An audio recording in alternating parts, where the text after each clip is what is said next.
The hardest part about why everything took so long was just because I ran out of repels and I didn't want to fight stuff. Bro doesn't use potions, but he uses infinite repels. Well, I guess not infinite because you ran out. Well, also I don't use them. Repels. I don't use them in combat. Like, what the fuck? Right. Well, yeah, obviously you can't use repels in combat, but. Well, yeah, I don't use items in combat. I use repels and potion. I like use potions to heal out of combat if I don't want to like run back. to it. Got it.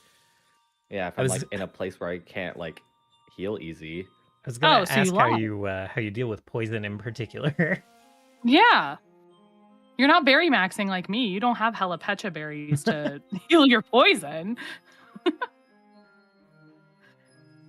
Here I was thinking you were just gonna spend all your money on fashion, and I was very jealous of that, frankly.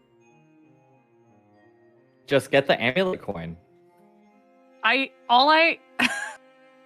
trying to spend all my money on fashion. However, I can't move on to the next city with fashion stuff until I beat the gym. So I have like 68,000 Poke dollars or whatever because I keep doing the battle chateau and getting like 4,000 a battle. So that's pretty great. I'm flush with cash and flush with berries.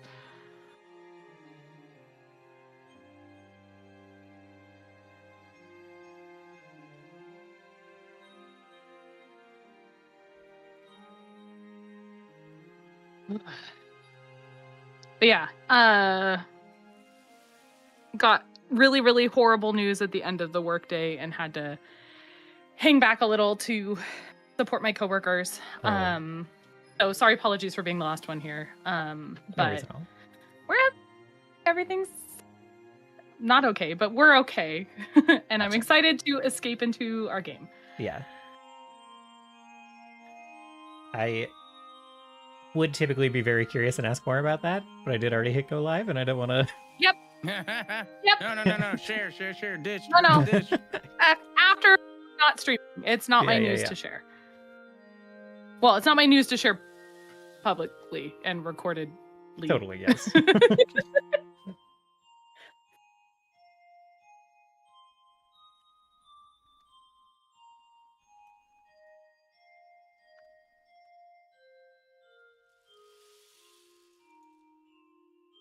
Well, how's everyone doing? Any important yaps before we get rolling? And Bill, remind me, do we have a end time for you today? I didn't write anything we discussed last time. Okay, understood. In that case, we'll get rolling a little faster then. Yeah. I had an absolutely fantastic time rewatching the VOD from last session. Oh my god, that session went so crazy. So yeah, highly recommend rewatching that one, guys, if you ever watch the VODs. I had to rewatch the last like 30 minutes as I was prepping to be like, where did we end? We ended with Scene being a child on FaceTime with the Veilspire. Yeah. And then bamboozling them so much they had to hang up and call us back. Yeah. Very long. I forgot about that. It was pretty hilarious, even as on the rewatch. I was like, man, we're so funny.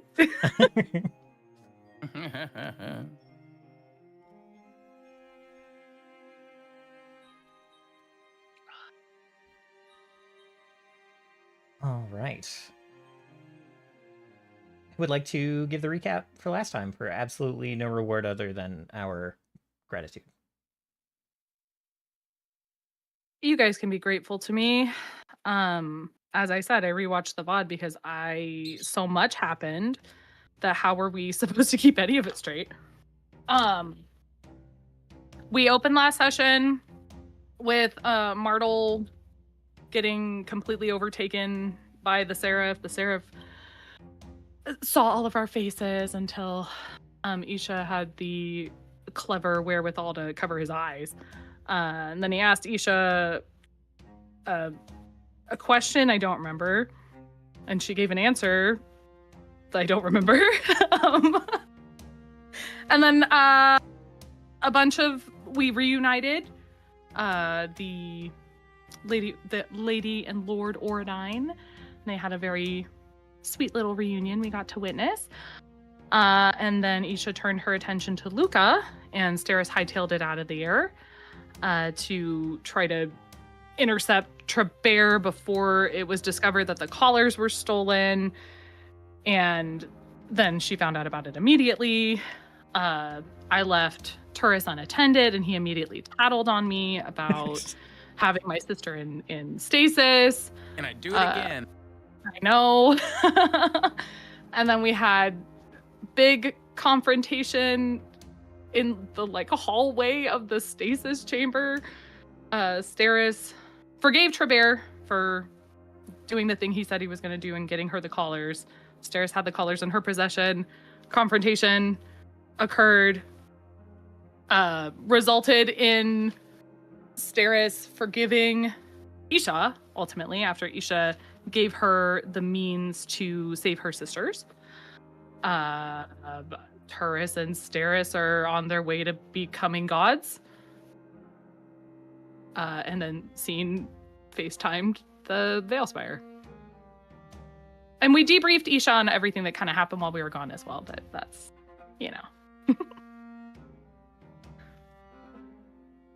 Excellent. Any comments or additions to that?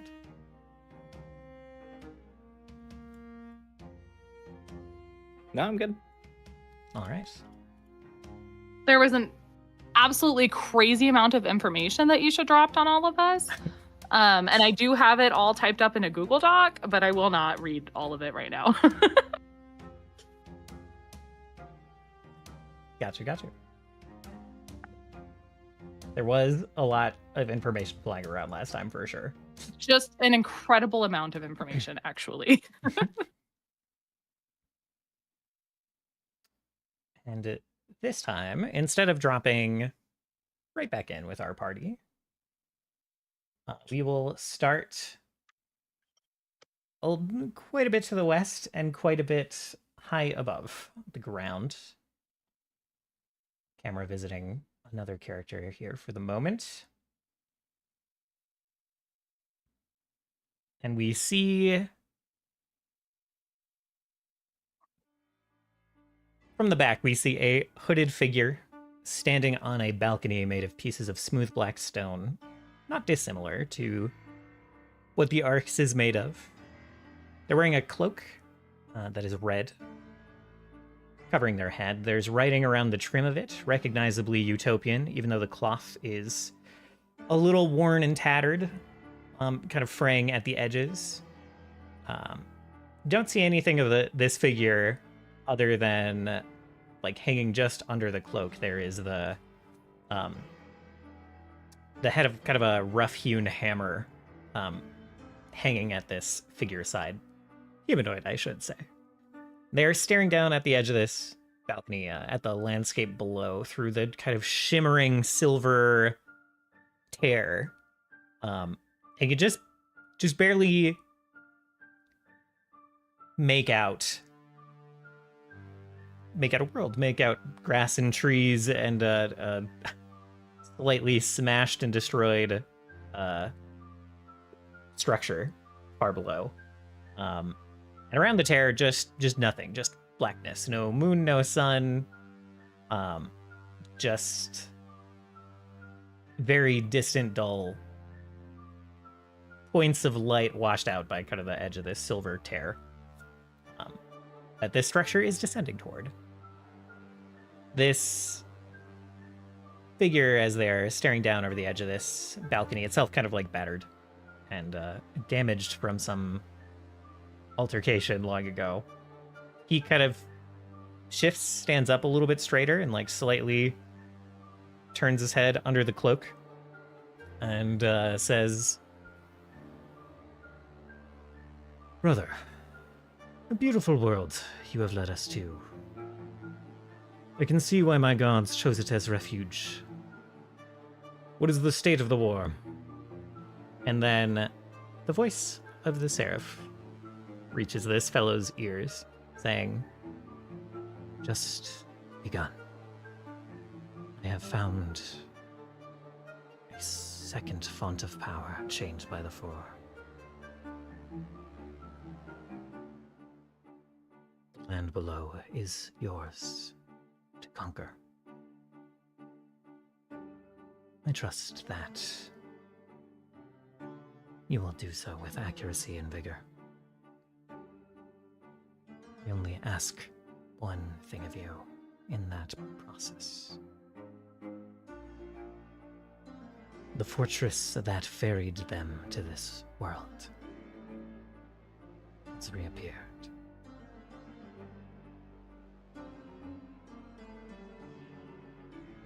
You must remove it from play.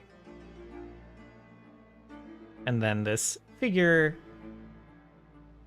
turns to this voice that we do not see. And at first, as the camera sees its face, it might look a little bit like Scales, covering this very humanoid face, almost very human face.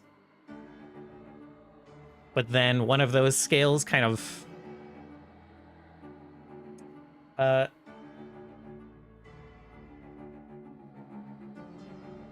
twitches, kind of flicks some wings out, and then back away, and those scales slightly like shift on his face. Those scales are made of tiny individual creatures, as it happens, not unlike the eel amalgams that you read into before.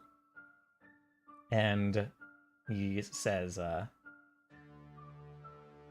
know it well. It will be done. And then he kind of like goes down to one knee and bows his head. And the camera will kind of like pull back from this structure, this large, almost obsidian tower flanked by another that looks a little more hollowed out, a little more like the one that the Seraph arrived on himself. And then two smaller structures, two smaller keeps that look a little more immediately familiar, a little more like traditional keeps and castles in their own right. All four kind of descending down toward this tear. Not quite there yet, but approaching quickly. And as camera kind of keeps pulling back away from that scene, and those ships, those vessels disappear, we will shift the camera toward our own vessel, toward the Ark Sustinium, floating calmly, nicely, pleasantly over the lake at Songale.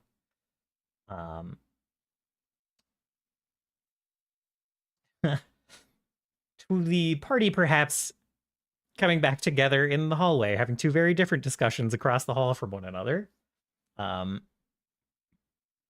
With those of you that were congregated in the brig talking about so many things, seeing kind of the door slide open and just the very last flicker of a hologram of some robotic person disappearing as scene's own discussion ends across the hall.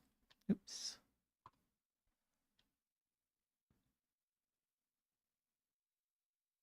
Oh, that guy's ugly.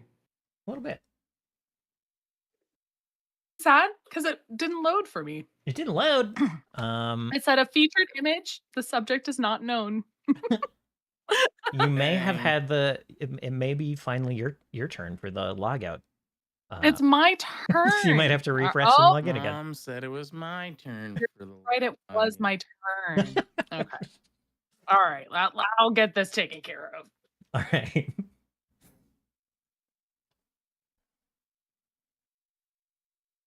In the meantime, ignorant to that scene that just happened, miles and miles away, but aware of those structures quickly arriving. What does the party do? How does the party continue from that heavy discussion now that you all step into the hallway? The more tense of you, the less ancient of you, perhaps, taking a breath. shifting your focus away from those heavy and tense conversations about godhood and ascension and whatnot.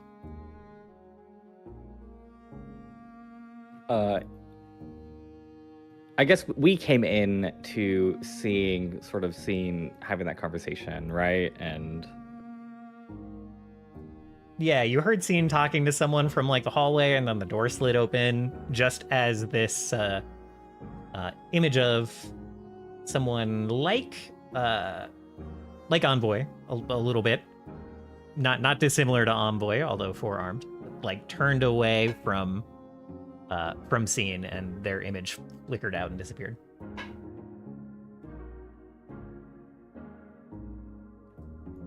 what was that scene?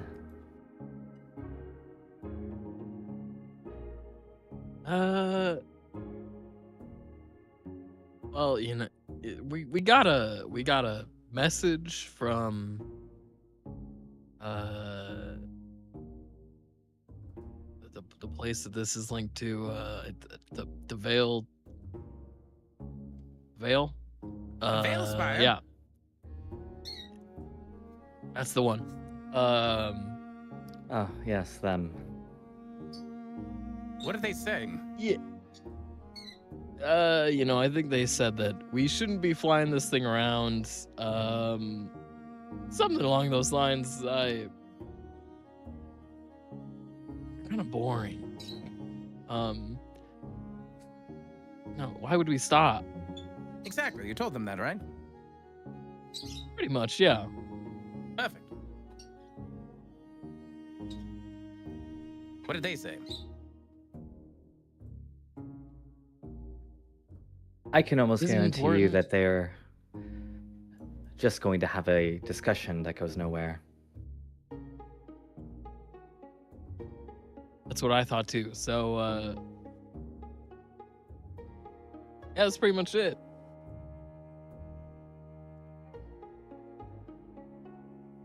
Well, well, now that we're all gathered, we can go and remove this corruption from Sentinel or Sentry. Forgot his name. Sentry is correct.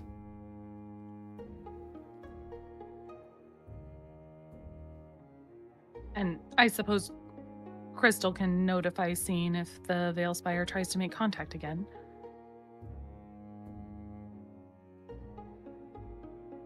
It will be done.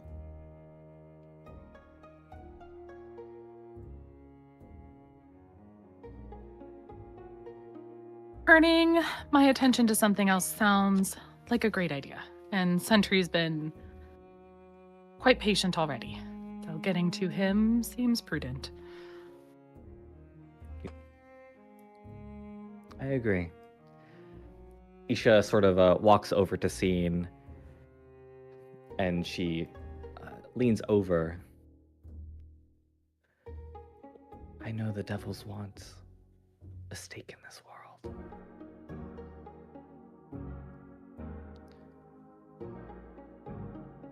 We have things we can discuss together.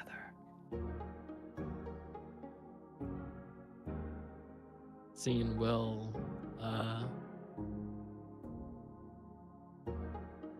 shift slightly, like look at Isha and blink very wetly and slowly. That's a Blanc if I ever saw one.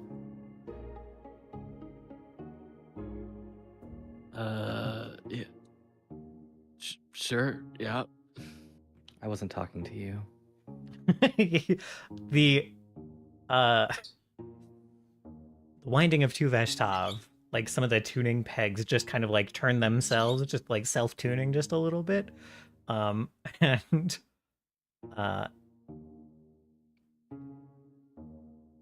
Scene in your head, you hear like, well, I didn't expect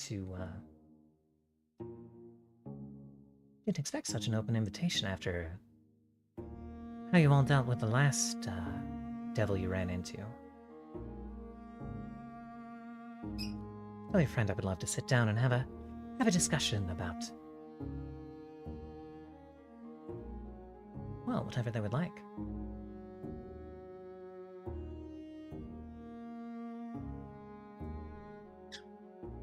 Am I the only one who can hear Yes, Tuveshov? yeah.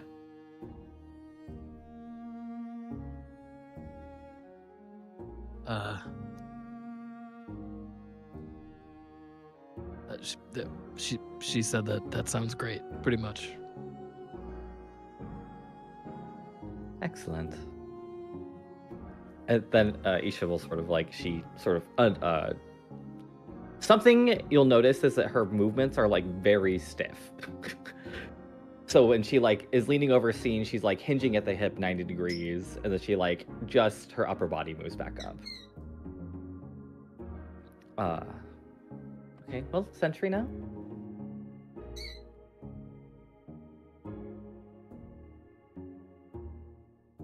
And she'll go to the door.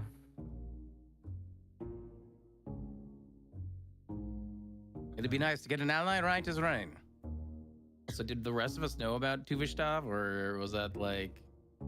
I think I haven't necessarily brought it up, but like there have probably been times where Scene is like what appears to be talking to himself. Yeah. Sometimes like Scene has just in the middle of conversations or like just after fights, just like tipped up his lute and like talked at it. Yeah. Like I don't think Thought it- Scene has been Scene- subtle. No, think Scene Turris just probably. I think Turris Sorry, just go ahead. assumed it. I think Turris just assumed it was an artsy fartsy thing. No, literally. This is just a Embarrassing. weird musician thing. Yeah, musician thing. Literally Talking to their instruments. not the weirdest thing Scene does on any given day. Uh-huh. Yeah. Boots have sound holes, right? Yeah. Oh, they have. Yeah, they kind of have like the. They have a grill. Scene They have would- like a grill in the front, right? Yeah, Scene would probably like talk into that. As he assumes that that's how he needs to communicate for Tuveshov to hear him.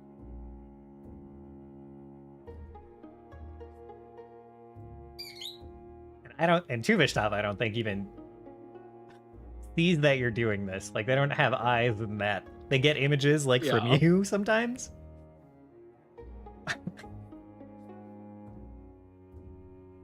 Also for Sarah, who did not catch this before, this is our. Thank you very much. You're welcome. That's... Maybe I shouldn't be thanking you, actually. Thanks for the nightmare fuel. Appreciate Wow. it.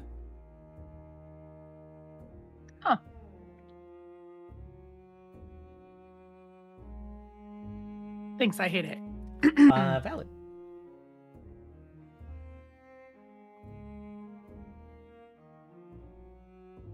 All right.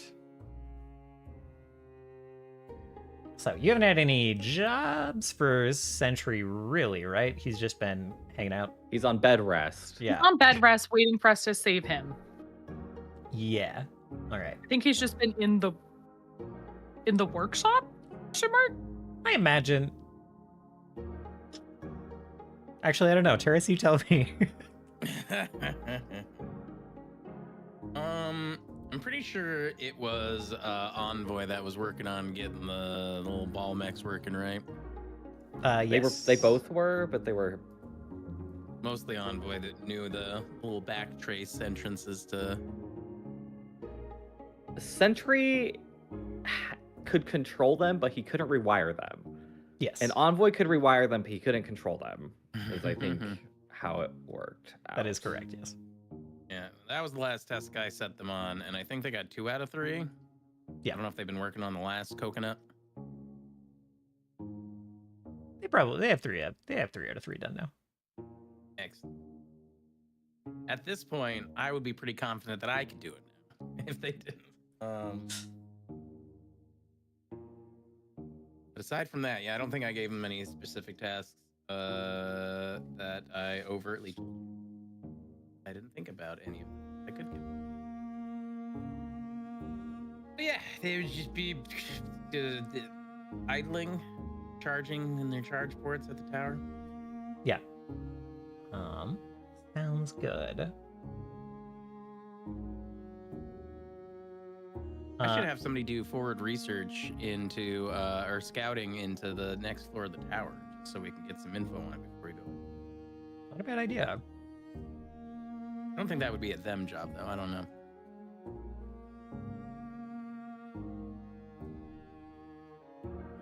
But yeah, you guys make your way back to the tower, it sounds like. And Oh, is Trevor still here? yeah, I think he's right. He was in that room with you guys. Yeah, so he's just kind of following you guys at the moment. Trevor, there's a red flood coming. Can you go and watch for it? Is this at the tower? Yeah, I guess we're like walking. I just realized that like we're in the courtyard, and I'm like, oh, I need to be watching for a fauna. I see. He gives kind of a curious look, but just kind of like nods, assuming that he will understand when he sees it. And climbs up onto the wall. No. In Temel. And he will proceed back through the guardhouse. I have a very important mechanical and more important narrative question. If Yes. I'm going to sustain the door on the arcs so that it's always permanent, that assumes that I probably would need a second door at the tower. Possibly, yeah. Yeah. Either that or I just like Mario change the door to whichever one I want when we go to the guardhouse. But would there be narratively a cooler place to place the door in the tower for the arcs, like in the entry room or something like that? So we just go straight on in there? I think that's up to you. You could definitely add a door there, though. Yeah. It could be. You could Howl's Moving Castle it, and it could just be the door out to the courtyard, and you just like close the door, open it, and you're in the tower, or in the arcs. But however you want to do it. Cool. I was imagining that's a pretty big door on Tower's side, but I mean, you could probably finagle, right? Like, it doesn't really... It's wibbly wobbly. Yeah. I don't think your door power has like a... I don't remember if it has a size listed or anything like that. Yeah. It's pretty loosey-goosey. Yeah. I was just curious if narratively anyone thought there'd be a cool place to put it, just for our sake of enjoyment and flavor. I don't really have any particulars about it.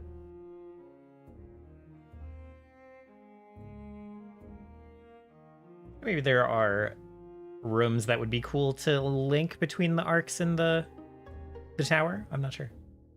Yeah. Luca would find it helpful if it went right to his other workshop, I'm sure. But then he'd get a lot of foot traffic. Oh, you're to so the right. workshop.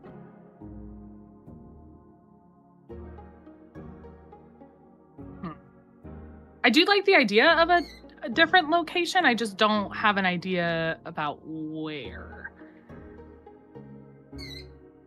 We can stew on it. It's not a... Yeah. Oh, you know, unless like I know something natively. Side note for your previous question, like retroactively, if there was one thing I would like set them to do, like the envoy and sentry,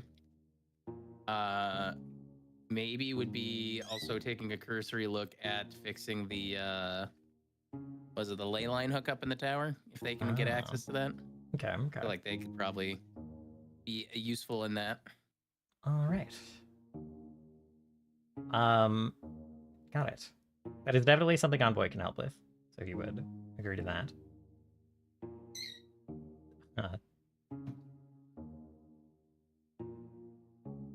Sentry would regret to inform you that it is once again outside of his wheelhouse. Just a big bruiser, isn't he? That's correct. I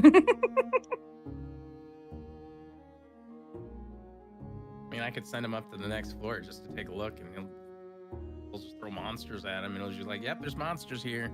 Come back." You're not wrong.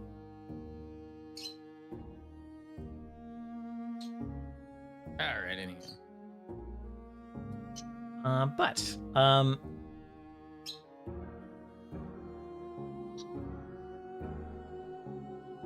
I think Sentry actually is walking out to the courtyard, like, comes out of the front door, and, like, gives you all kind of like a slight bow as you are approaching and walks forward.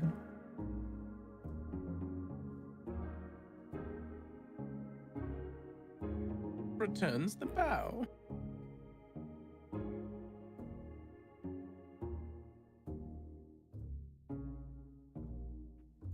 Hello, Sentry. I hope you are ready to have this contamination removed. I am indeed. I have started to hear you in particular, he says, looking at Turris, when your form is not present, and catching the inner thoughts of some of the others around your tower. I believe the illness to be progressing, but it is unsettling. Let us hope that it is simply not too late. What am I thinking about right now?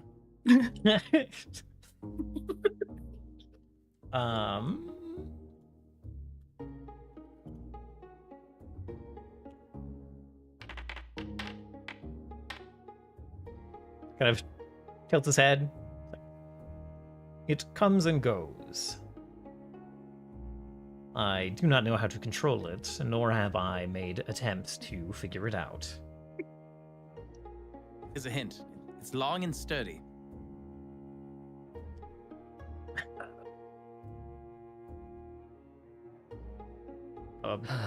Sentry, you don't have to entertain him. We believe Yeah, Isha. when They're having this conversation, and Isha turns she grabs up and turns a beam of light into a spear, and she is sort of making she's making a circle on the ground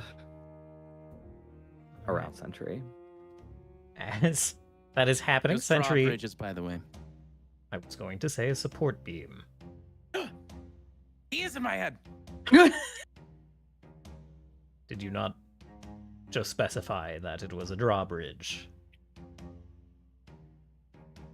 Yeah, it's close enough. I'd give it to you. This is a fun game. Be that as it may, I am eager to end it. Yes, very well. We will find another guessing game to play once this ability is gone. Delightful.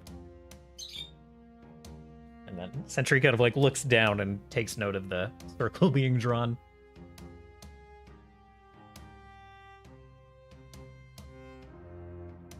Is there anything I should do to help prepare?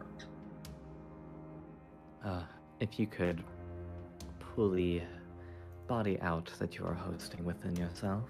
Ah, yes. He kind of holds a hand up. The one that has been replaced for him. They're on version 3 now of armor replacements for Sentry. And there's kind of a flash.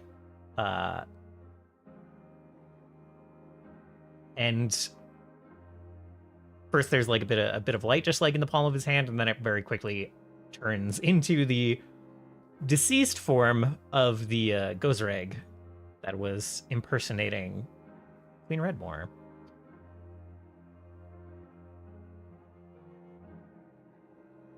And he places that down on the ground.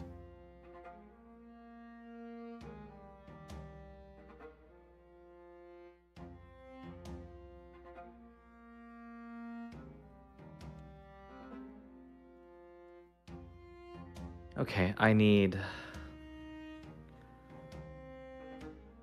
Yeah, and she sort of pulls out like a physical book as she is sort of walking around again, and she's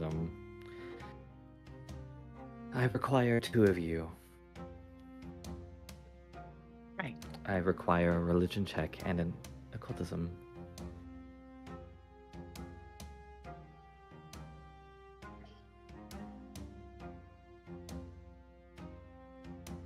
I can handle So- the occult.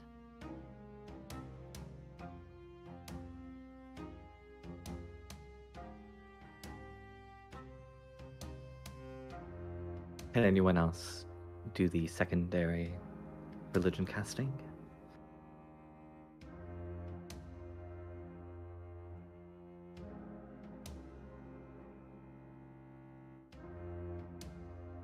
Clearly, there's somebody better than tourists to do the right.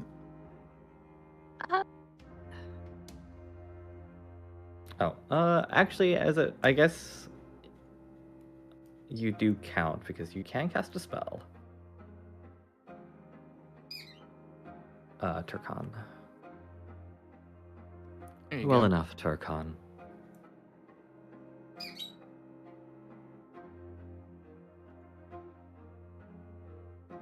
Yes, my 1 spell casting ability.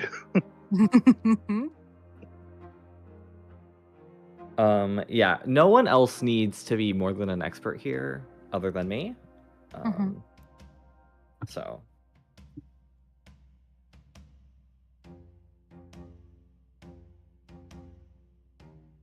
So here is the Rest Eternal ritual. She sort of points Turkan and Steris into 2 positions around Sentry. You'll say these words. And then she'll give you some command words, essentially. And then when there'll be a sensation of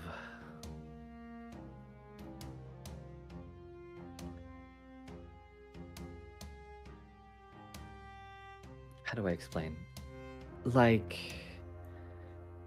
a wall holding back a great flood. That will be this contamination resisting leaving Sentry's body.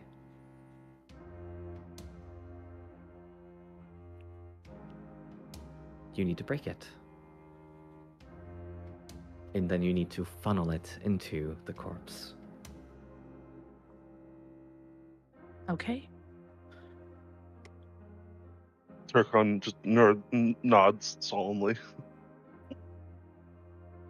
Taking something seriously for the first time. Yeah. I think it's funny that the Rest Eternal thing works on the Void Shard. Like, that feels really crazy to me. But it is what it is, I guess.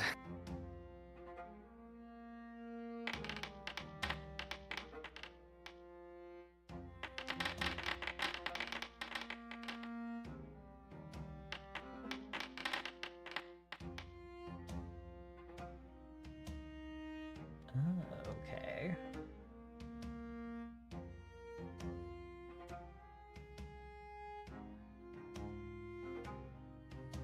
I think you'll have to go look at the Void Shard rules to see how Correct. this works against it.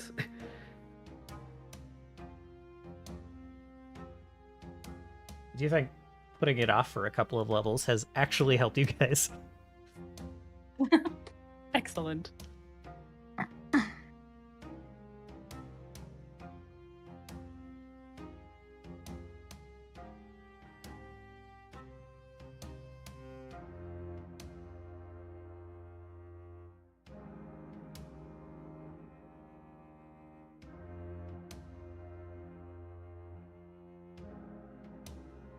Okay. So, you guys start performing this ritual.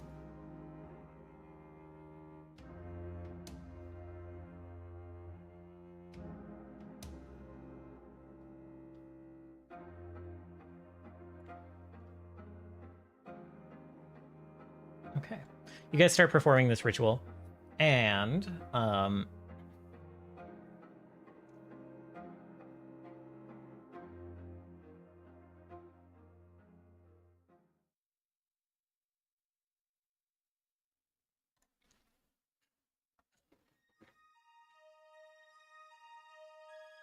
it takes a while.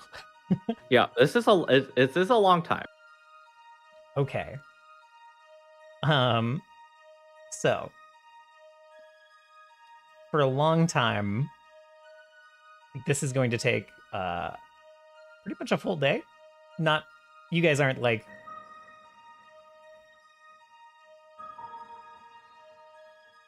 it's a whole process. It's a whole process. It takes a full day. You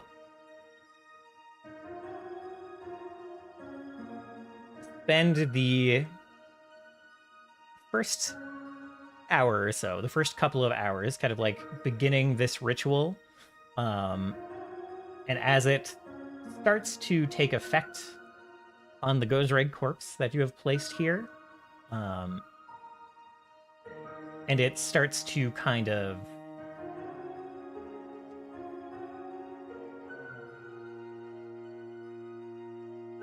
alight, and this like void, dark energy starts to like kind of accumulate from the corpse above the ritual circle as the spirit, the soul of this creature, twisted as it is, starts to be drawn out of the corpse, and given kind of like solid form for the duration of this ritual.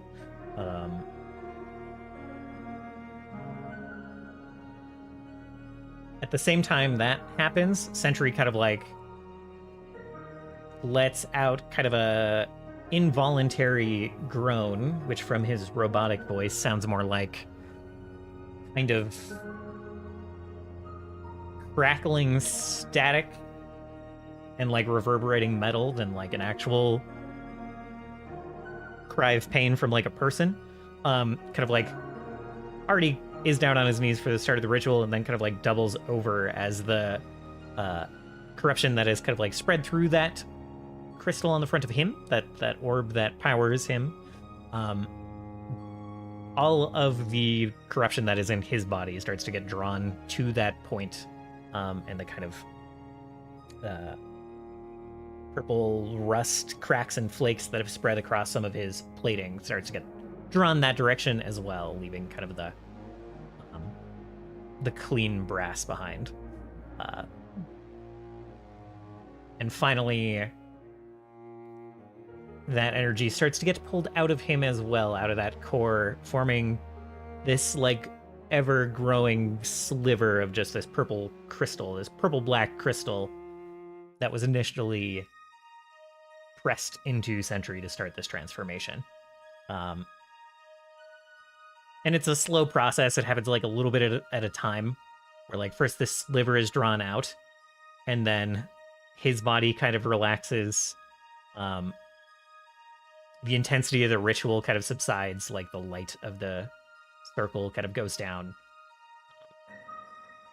And it is more like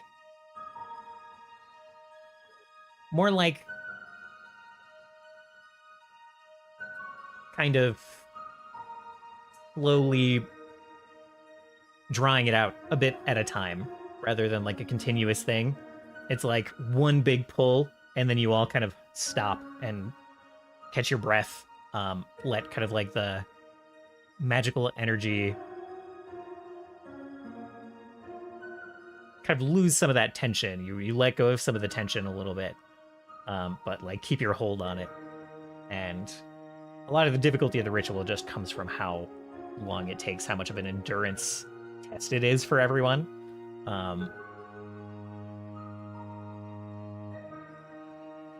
which is the point where Turcot is actually doing pretty well at it. His endurance is pretty good, able to just keep kind of pushing through, even though Turcot may not be as totally attuned to the magical effects happening here.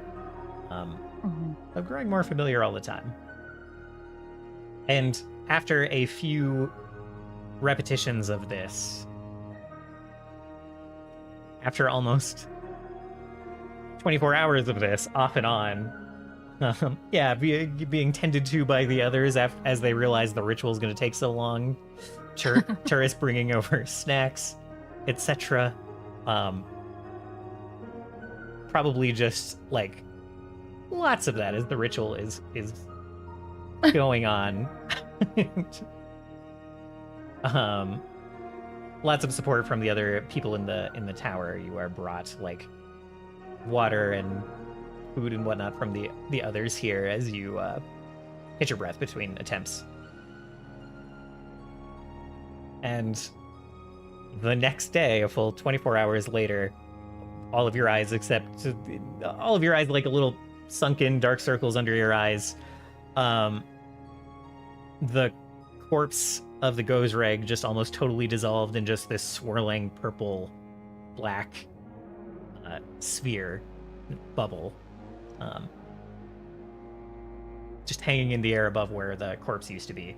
You throw all of your remaining energy into like one last pulse, like pushing your willpower, pushing your magical power into the circle that Isha has drawn, and feeling it kind of siphon that last bit of void energy from Sentry. As that fully formed crystal just hangs in the air opposite the bubble of void spirit from the Gozreg. And they both kind of like, you feel that there is nothing left. There's just the pure blue orb at the center of Sentry's chest, and he kind of like falls forward and just leaves an indent in the dirt himself. Exhausted, just energy totally spent. You will need a long recharging after this. And those two items, the crystal and the bowl of the Gozreg, hang in the air, and you're not... The participants of the ritual aren't totally sure what happens next. Isha, you are leading this ritual. Would you like to describe how these two items are removed from this world and sent to the afterlife?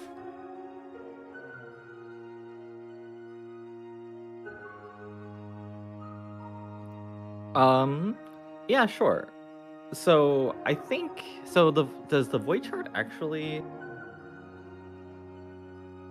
Can you actually show me the void shard? Yeah, let's see. Okay,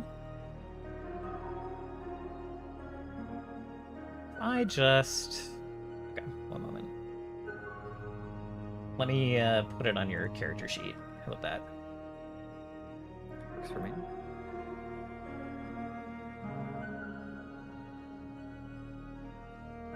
There is the void fragment. It's called it is called a void fragment. Indeed. Okay. Probably didn't need to post that entire thing in chat just for you to get the icon, but you know.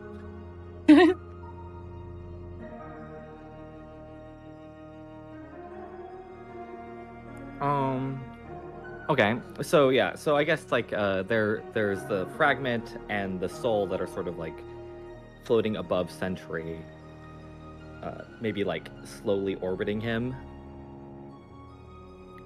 And Isha, who has sort of been guiding the whole ritual overall, project the hole in her chest, like that soul sort of like hops out, and it lands in the middle, floating above Sentry as well. And there is a flash of light as it sort of just spells the physical form of the void fragment and the soul. They just sort of like slowly dissolve as the light like pulses and hits them.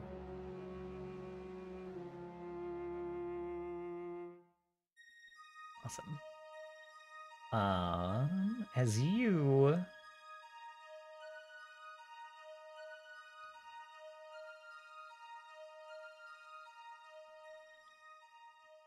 Let's see. Everyone did well in this ritual. It was a very successful ritual. No real difficulty pulling it off. Some of you, Steris even crit here. It's because I had my buddy by my side.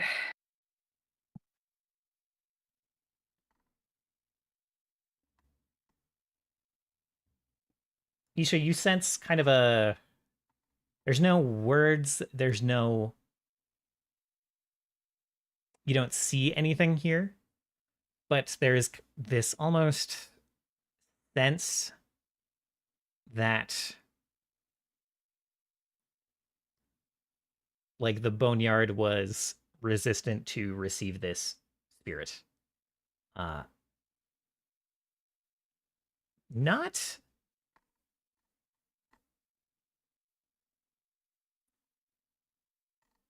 even because of the aberration. The boneyard doesn't. Go ahead. What's crazy is that it sends it into the void. Oh, it sends it into the void. Okay, very well. Return to sender. Yep. I do like the idea that perhaps it is resistant to go to the boneyard because that is the natural place it goes. Ah, yes.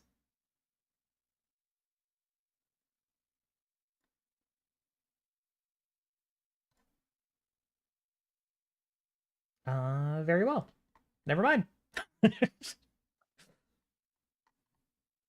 There is perhaps some unknown complication with this, but you guys overcome some like extra resistance and it's all good. Yep.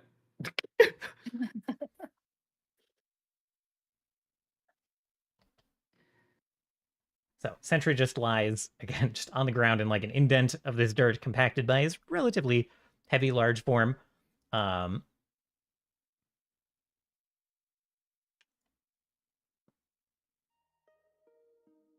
Yeah, just like pretty much totally powered off at the moment.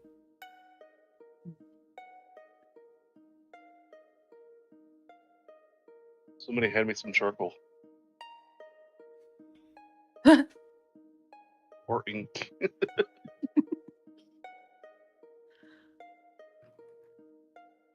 Should I have my writing? I'm gonna draw a mustache on him. Oh my god. Excellent. Not the first one to fall asleep at the sleepover.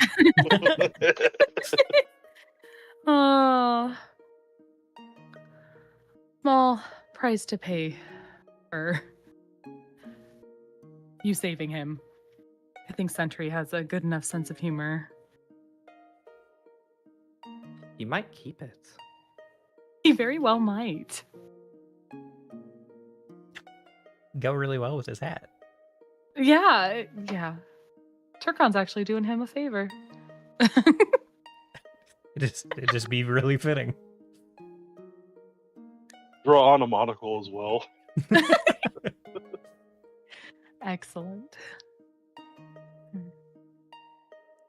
Thank you both. You have both done very well here. Can't say I've ever had an experience quite like that. I'm glad you were a part of it, Turkon. Yeah, it was an interesting challenge. I'm glad I was able to help. I think it was Luca who handed you like a bit of charcoal. Who he came out to like see the end of this ritual, and he'll collect his charcoal again and kind of inspect the drawing a little bit, give a little nod. Oh, well, I actually have my writing set, so okay, I very well. was using my ink. Okay. He'll say, we'll make sure that he's taken care of and gets a little bit of how these These guys recharge, so I will. I'll make sure he's right as rain. So Thank what you. are Scene and Tourist doing for the last 24 hours? Dude, yeah, what is going on? Because whenever it's you two, stuff happens. Yeah, what poor What's, guy is in trouble now? Oh, what? Who can we go harass? Who can we go harass? You've got the Ferrari. You've got the skiff in the hangar. You can go wherever you want. Ferrari. Throw on your We're going shades and go for a joyrides cruise. with Yeah. the Alexa or Crystal, play Joyride by Kesha. Crystal.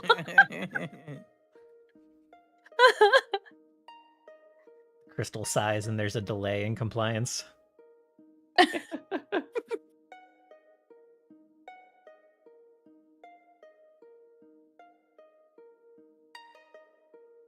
So we had 24 hours to do whatever we want, huh? Yep, completely unsupervised.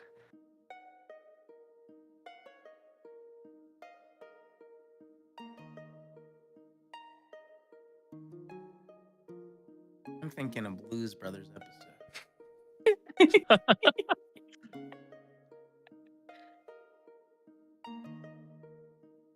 Maybe you guys went to scout out the floor of the tower?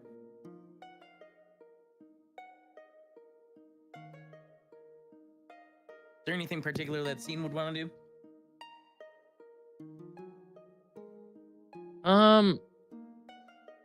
We are technically still by the capital city going through the arcs. But also there's a little exploration in the tower that could be done. You could do stuff in the tower. In that case, probably would check out, what is it called again? The little refractor dish under the tower thing? Yeah. What is that called? Yeah, like the leyline accumulator, probably. Yeah. How do we get down there? You can rather easily, since there's no energy kind of being pulled up at the moment anyway. Well, I guess now there is a little bit more, but you can form some maintenance stairs that head down there.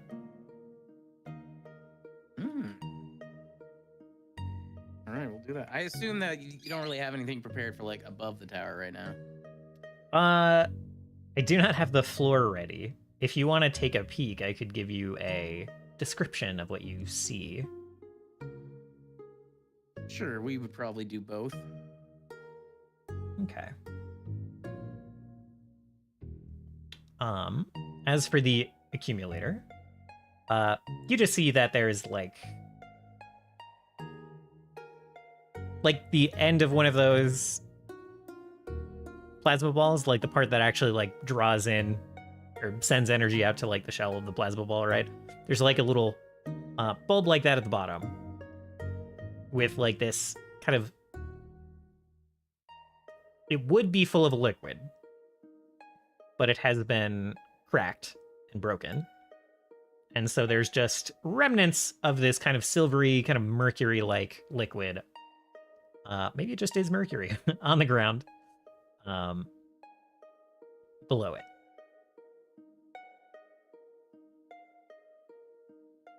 In this kind of like closed spherical chamber. So I need a spoon, is what you're saying.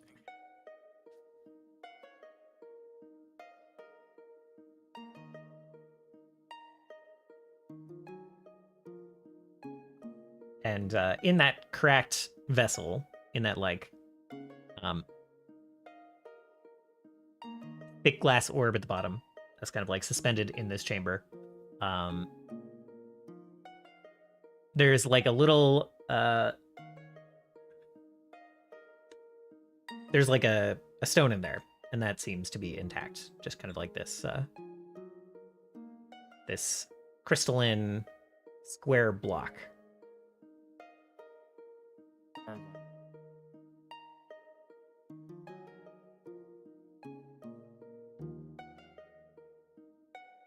The tools that I have available to me, like what can I repair versus like what do I need to like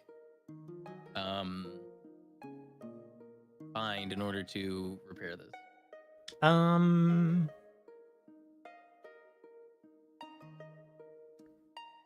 Go ahead and give me a crafting check.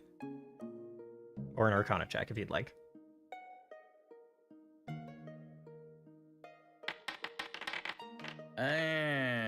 I'm gonna re-roll that. Okay.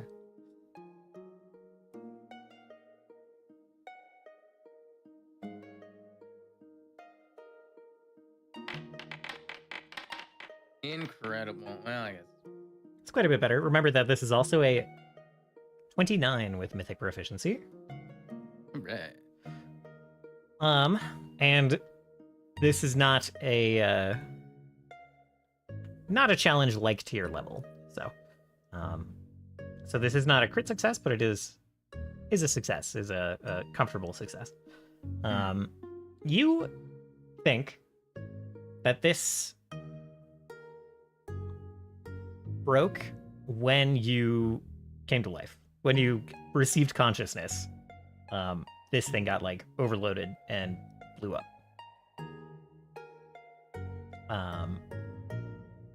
Like that was a bigger burst of ley energy than it was designed to handle.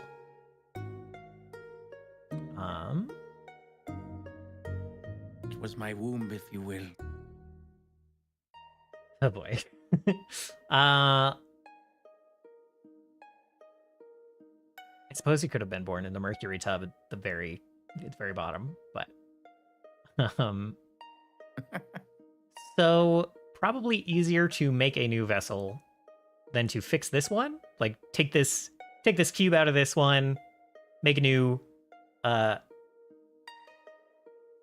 vessel, fill it with more of this liquid metal. And that's a thing you definitely don't have. You have like enough glass forming tools, you could make something like this again. Not really much problem there. It would just take some glass shaping, really. But getting more of this material would be tricky. Well, I don't know how tricky it is, but you don't have it.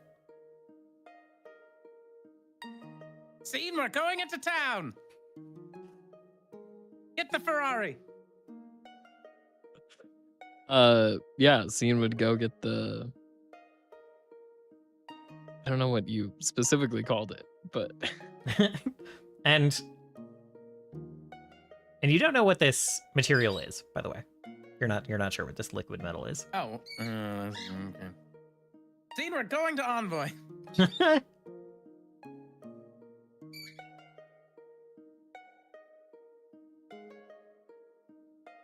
I'll scoop up some in a vial, and I will find Luca and Envoy and see what they think this stuff is.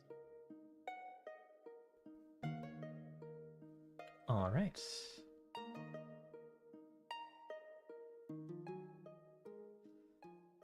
All right. So you're able to find Envoy easy enough, especially since during the ritual, he spends actually a lot of the time kind of like monitoring, making sure they don't need any assistance. And looking for signs of undue distress from Sentry.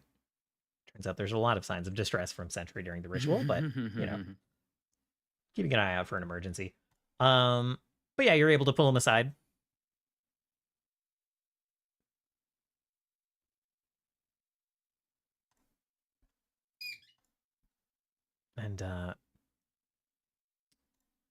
And what do you ask? What do you do? Did you, yeah.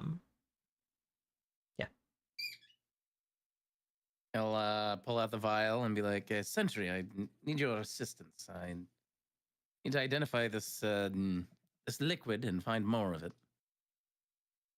kind of tilt his head. He'll grab the vial and kind of like lean it back and forth a little bit. And he'll say,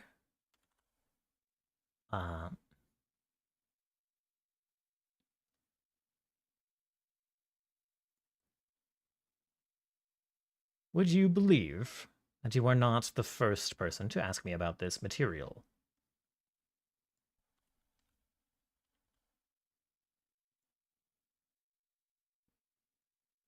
This is something called quicksilver.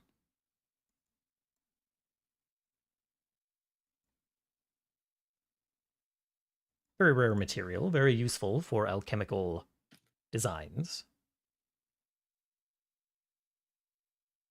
Very rare and hard to produce.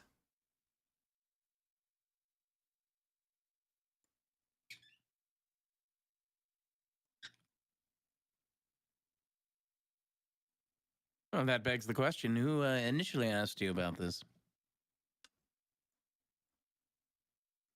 A fellow named Adam. It turns out this was necessary for a number of his designs, including recreating the floating cities.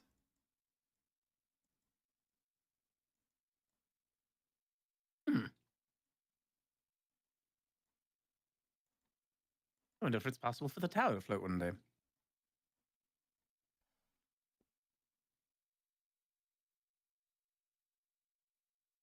Under its current structure, that seems it would be difficult, but there are likely creative ways to make that happen. A novel concept.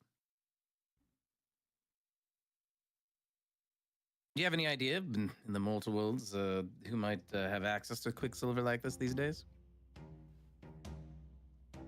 He thinks for a moment. It is far away, but the Golomancers of Eden would have access to such materials, or at least an idea of where to procure them.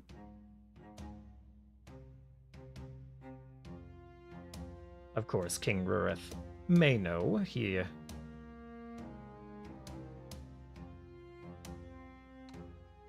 has been known to be a man of science, even if he has paid quite a bit less attention to those endeavors these days.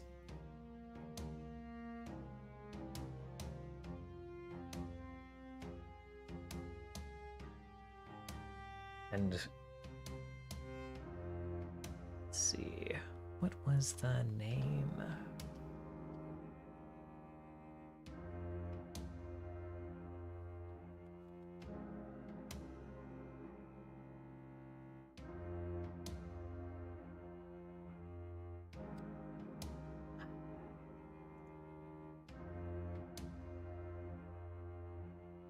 I need to go look up the name of the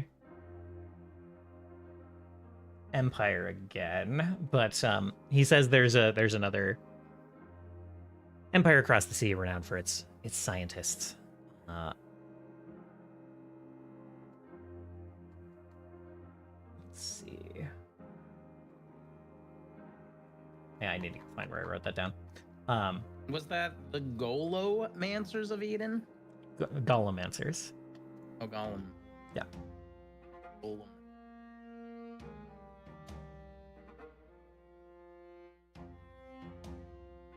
And these are not the only place to procure these items, but they are sure locations of a lead. Most of them sound very far away.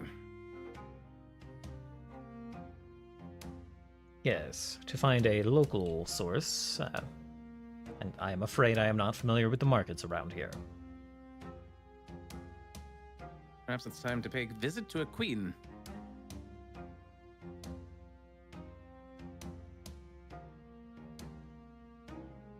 Perhaps that may prove helpful. Gives a nod and a bow. Thank you, Envoy. I appreciate you. Gives a little bow of the head himself.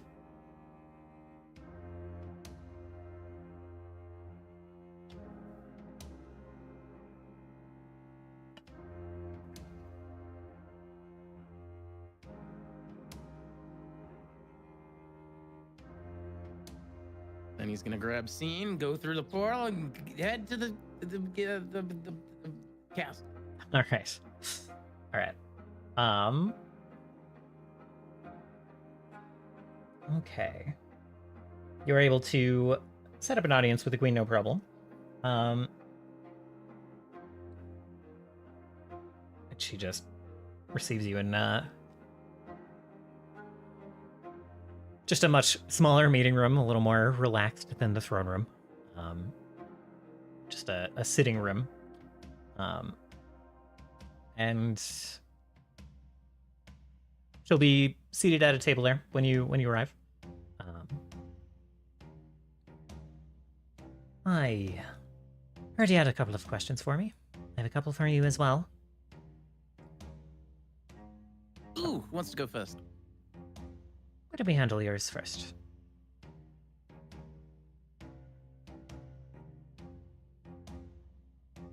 He'll smile and nod. I need a source of quicksilver. Right, of course. And what would that be? You don't. She doesn't know what. She doesn't know what quicksilver is.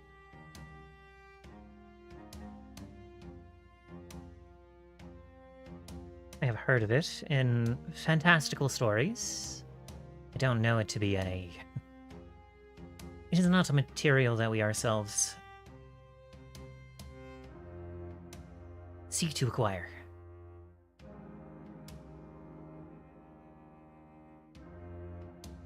And he'll pull out the vial. She'll kind of if you allow, she'll take it and like slash it around a little bit. Yeah. Huh. Interesting curiosity. I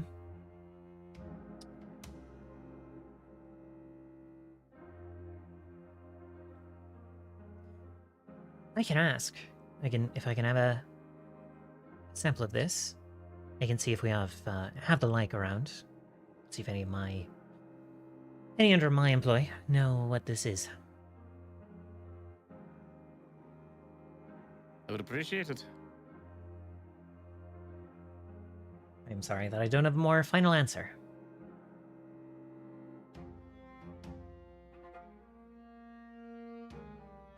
What is this typically used for? Or what are you hoping to use it for? It's quite complicated, but need it for a power source. Or a conduit, if you will. Very well. That helps me search in the right direction anyway.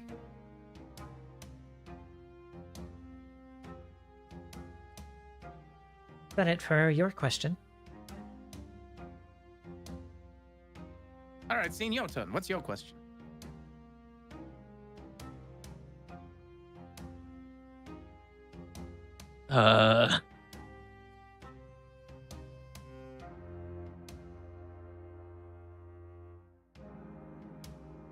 Scene will just stare. Can you remind me what's the name of the person? Morgan Redmore. Okay. AKA Queen Redmore. Yeah,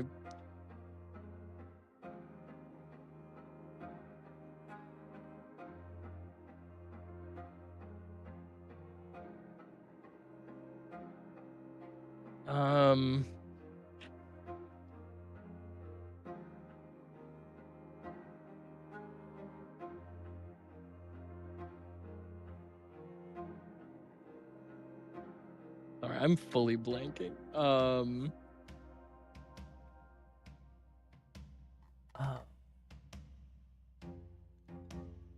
That's fine. You don't need to ask a question if you don't have anything you need to ask right now, you know? No, I know. I don't. I think Scene would stare and just kind of like trail off and be like, I think I could always talk to you later.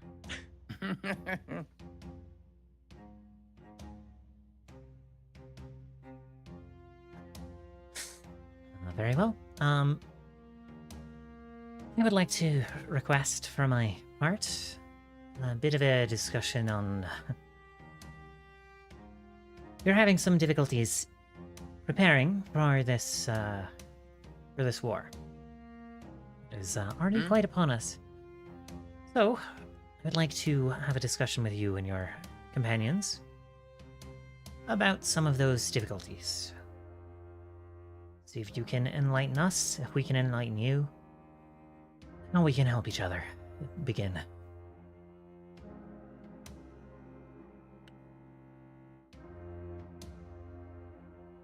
Of course, we are comrades in arms, after all. Indeed. We can have this discussion sooner rather than later. I think that would behoove everyone, so perhaps tomorrow? Tomorrow seems fine. Nods. Very well. We'll, set aside the afternoon.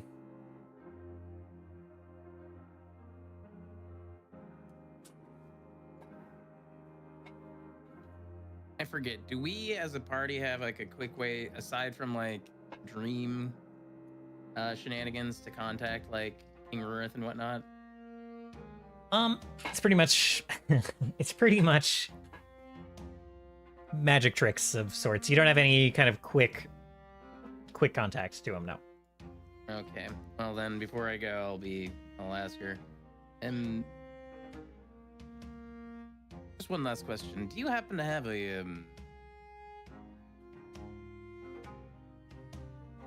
reliable way to contact any of the other kings and queens reliably? I need to get a hold of King Rurith. We do. It's She kind of thinks for a moment. I will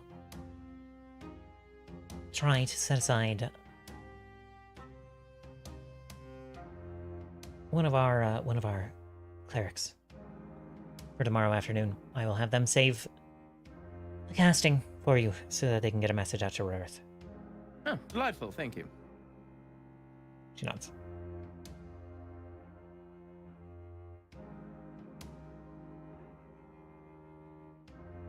All right, Cian, let's see if we can find a tavern for you to accost. Sounds like a plan. And I'll bow respectfully to Queen Redmore and depart. All right. You guys are, of course, able to find a tavern, no problem. And did you also want to take a peek into the next floor at all? Yeah, of course. Okay. When you arrive back at the tower, cautiously step into the next floor. You're now used to the second floor of the tower being relatively stable and well put together and not having ley line stuff zapping everywhere and electrifying the hallways and, accidental pathways out into the astral realm. Everything's fairly well put together on the second floor. The third floor is... There are, once again, bits of tower, spaces that resemble what would have once been part of the tower. You get the sense that this third floor was, at one point, largely a garden. As you are surrounded by greenery and also kind of that kind of electric blue and violet coloring on a lot of the plants as well. It's like split between stuff that looks very terrestrial, very like what you see on the world already, like green plants and that kind of thing. And then on the other side, much more like Fae. Lots more of those strange hues, those blues, those pinks. A little bit more like alien shapes, that kind of thing.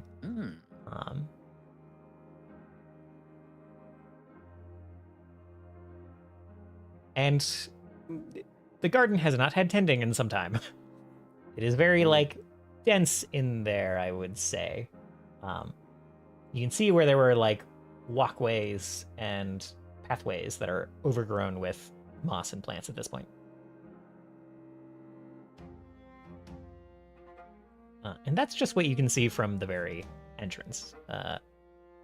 Even the second floor was like a little bit sprawling. You had some long hallways, you had some different rooms. It was cut into sections.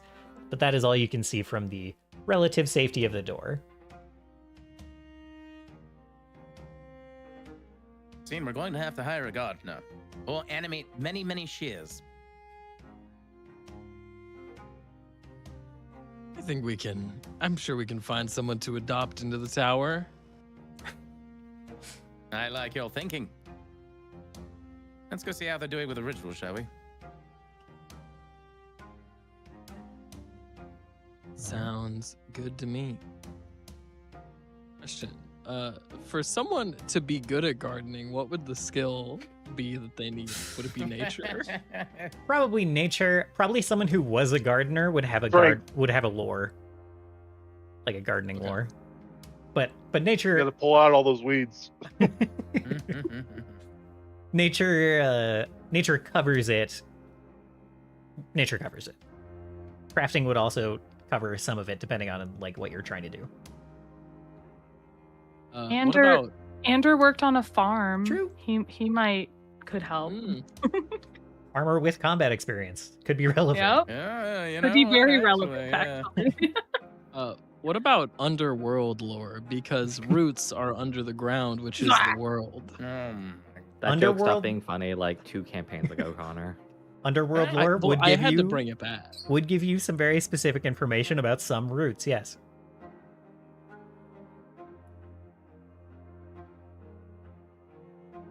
Not because the roots are underground. Not that kind of underground. Never mind. And not those kinds of roots either. Yeah, not those kinds of roots. It'd also be very helpful in identifying very specific types of fungi and other plants. Right. Well, Turkon is both trained in nature and crafting. Yep. Fungi like this, though. I mean, they're very real fungi. Parentheses.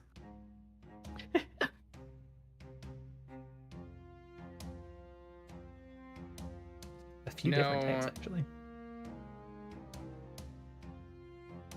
I like the idea of asking Turkon if he wants to help out, but then every time he does, his former master tries to pull him back into the foundry. What are you doing in the garden? You should be working at the forge. It probably happens at least once during the ritual as well. One has to stop him and be like, no, they are literally saving the life.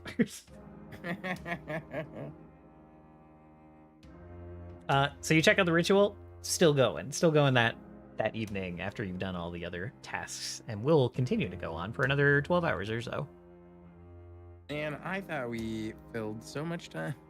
Yep, filled a good 12 hours. 12 hours is the last time. That's true. So,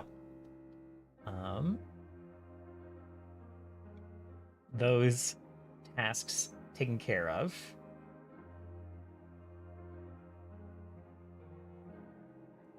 What do you guys do immediately after the ritual is done? Sleep. Sit down. go to sleep. Very well. I'm actually fine with walking around with the tired debuff. It's not a big deal. No. Roger.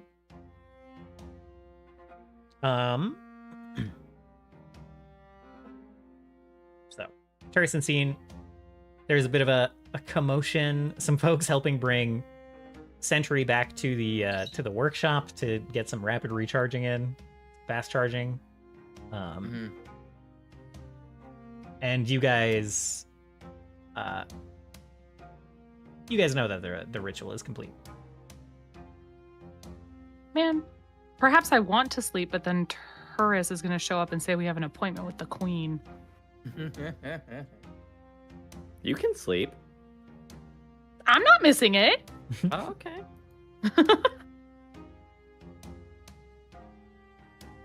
So, but perhaps Darius is like heading to her room in the tower, and then Turris like flags her down.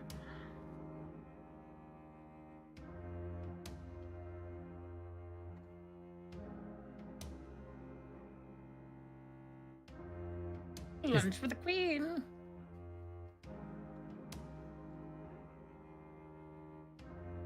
Is that true, Turris? Do you flag Darius down? I would make sure everyone knows that that we have an appointment with the queen the next day. You mean that It is- morning? It is the next that day. morning, yeah. I feel like I could probably do like a little like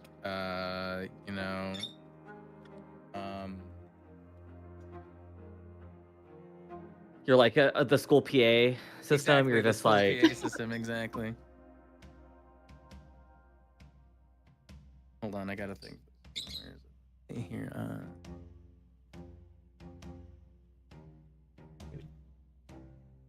Attention, everyone! Hello! Is this thing on? Hello? Yeah. We have an appointment with the queen in the morning. Bright and early. Good luck, everyone.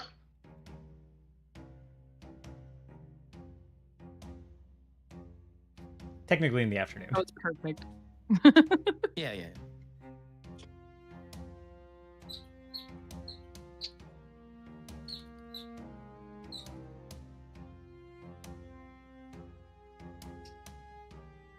I imagine as, tired as Turkon is, he would take his hammer and, he would just be dragging it behind him, scratching the floor along the way, just slowly making his way towards the door.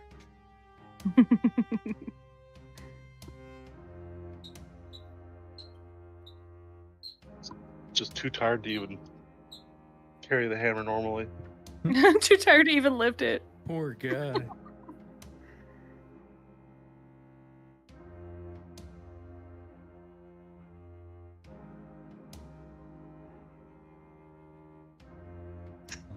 All right. If I'm told that it's in the afternoon, I'll nap in the morning and then wake up in time for the meeting. Excellent. During that time, let's see, 2 things.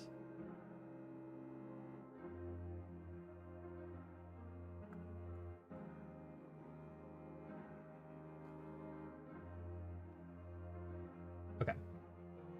The name of that empire that I totally forgot is Gemmin,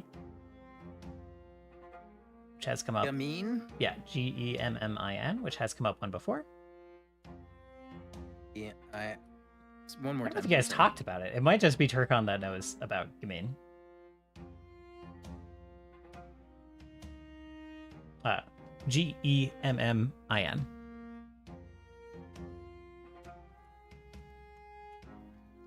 Got it. Yes, it is. Yeah, across the sea. I don't know if you know very much about it. You can roll a history check if you would like, or a society check. History? Jesus. Society.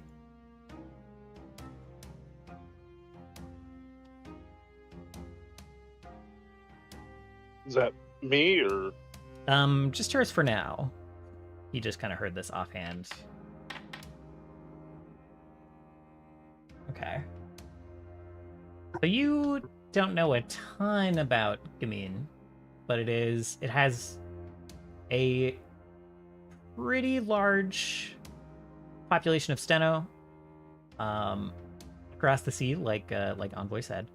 And also, as Envoy said, lots of good scientists there. Not big on the 4. They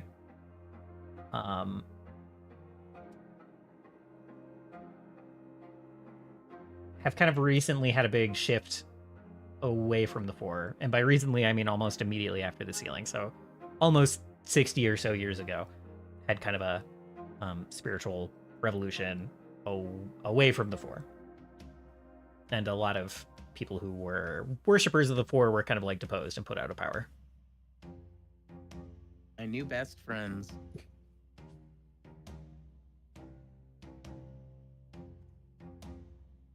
So that's what you know about Gamine.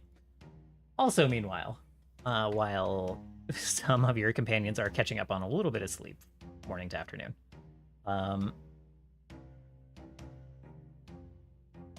I guess Anders is probably on patrol here in the more morning times. He'll come find you. I don't know where you hang out in the morning necessarily, but this will be like 2 hours after the ritual is done. He'll come find you and say, also, what's Isha doing at this time? Well, Isha's not sleeping. I don't think that Isha thinks that she needs to sleep, so I don't think she's sleeping. All right.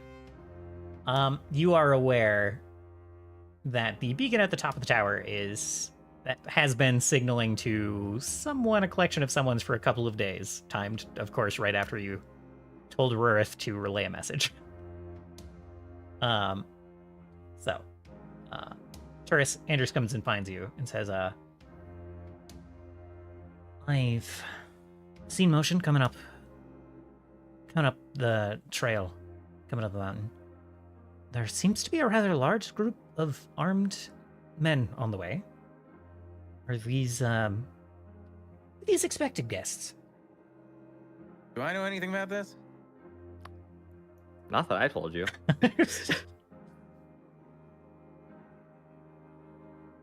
Sounds like no. All right. Well, I will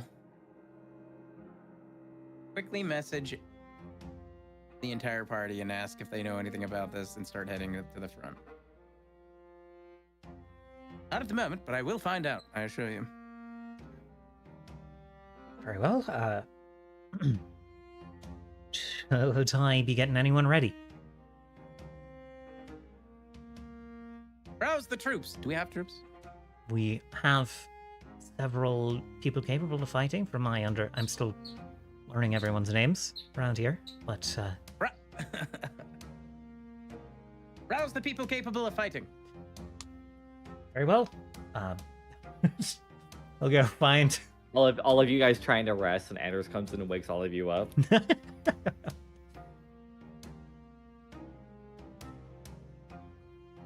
It sounded like Turris was blasting that into my brain, actually.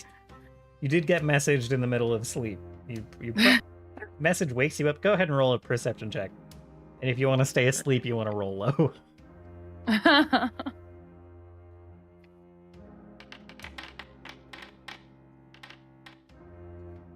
Unfortunately for you, you kind of shake yourself awake pretty quickly at the sound of Turris in your head. Turris, what did you say? Oh, I asked if anybody knows if we're expecting a large contingent of armed individuals. There you go.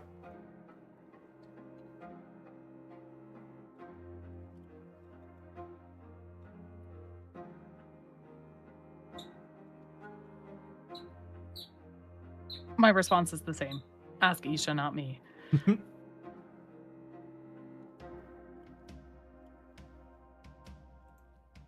Isha doesn't respond. Okay. She doesn't know how to use the cell phone. Boomer. Old lady. Right. Well, I've been preparing this since day one. Turris has been so ready for the tower to be attacked. Ferris, activate the mega super hyper cannon on the top of the tower, please. I don't have the stat block for that. Dang it.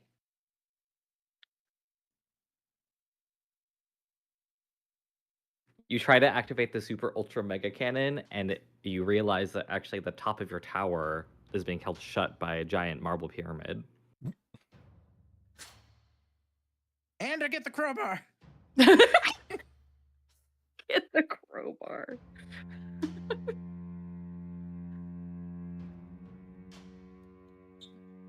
I like that phrase, implicating that we have one crowbar in the entire tower. Too. Just one.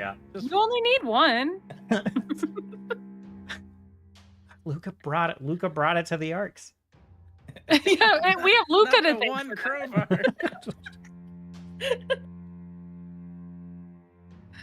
Oh. All right, Thuris, you're heading to the front. Anyone else responding to this message about armed people approaching? I'm not responding, but I'm already there. Oh, okay. Very well.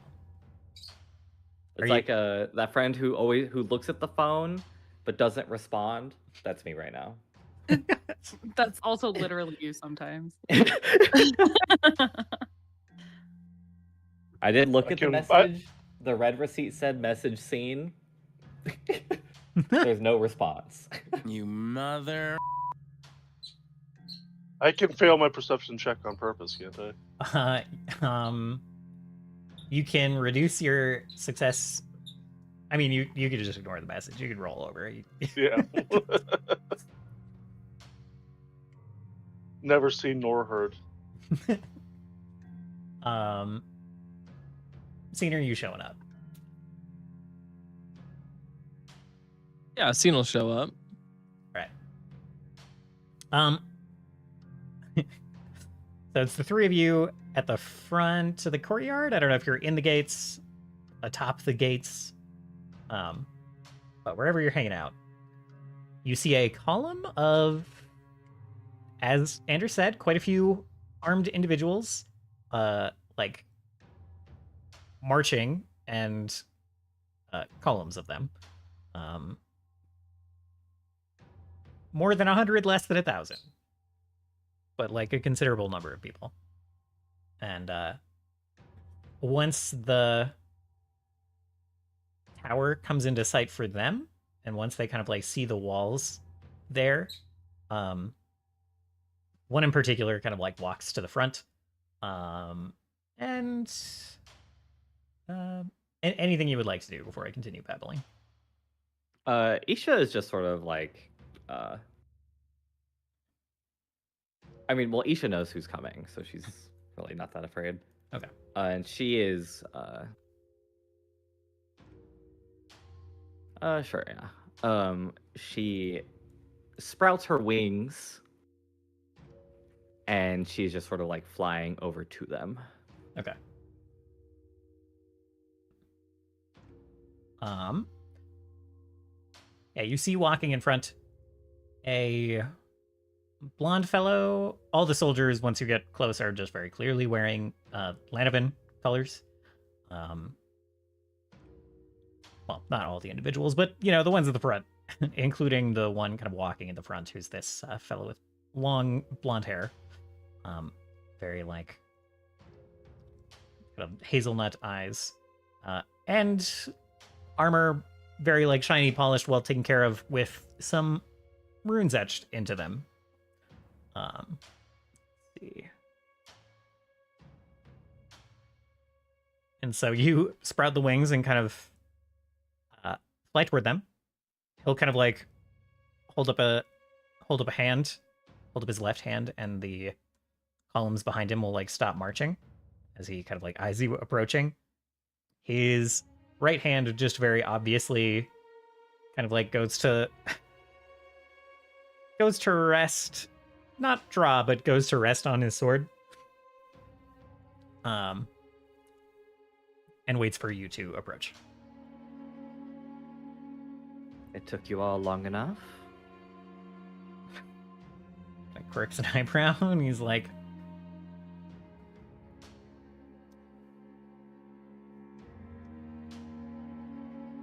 and here I thought that 3 days travel wasn't too bad.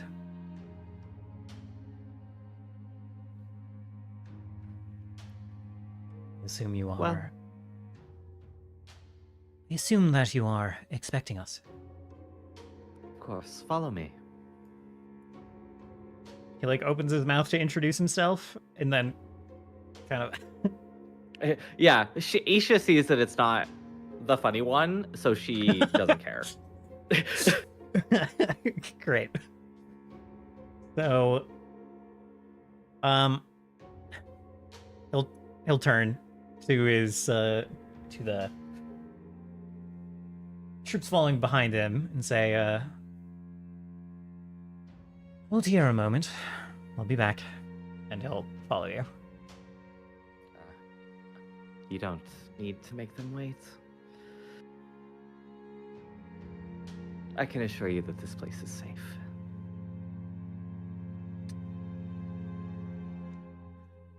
Excuse my ignorance. It does not appear that there is accommodations for 300 men here. You won't be staying here.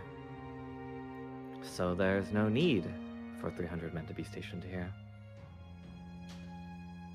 Well, that much is obvious. Soon we will continue our march. Just tell them to follow me. Or follow us, or whatever it is. However it is that is easiest for you. He'll turn to kind of his second in command and say, "Up to the tower then," and turn and follow you as they start marching behind.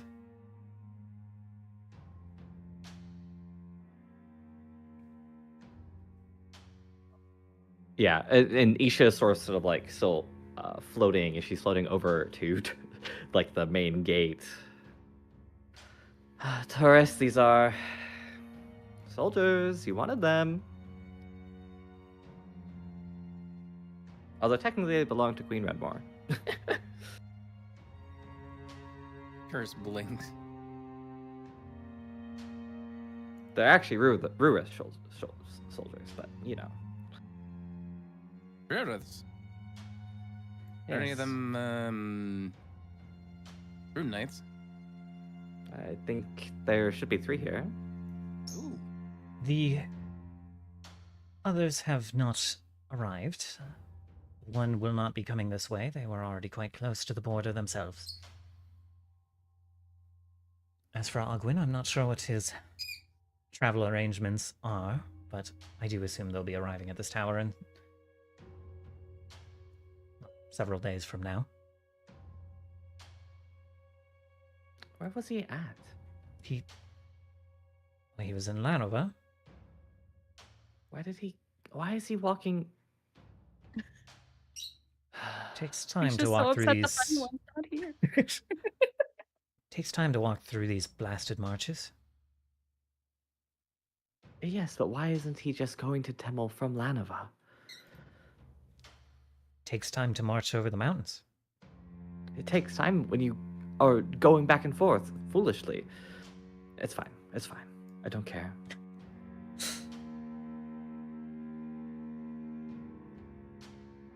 Well, we are pleased to accommodate you for now. As I was explaining to your companion, we do have 300 some men here.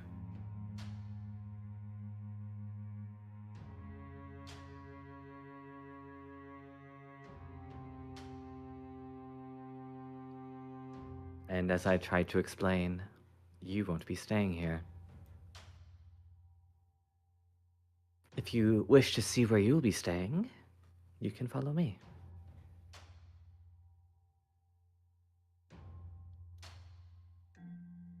Just me this time, or all 300 of us again? All of you. All right. And he'll just start following you.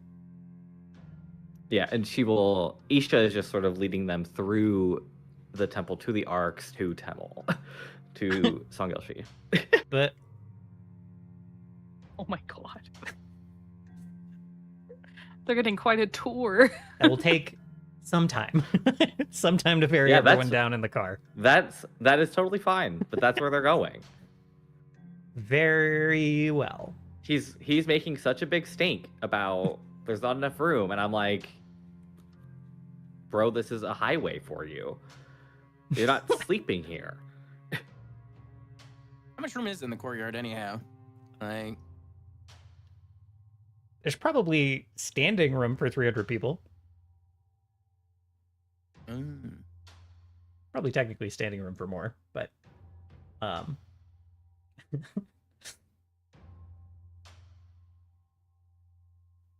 We need to make the courtyard bigger, is what you're saying. Oh my god. Turris is like, we have to remodel.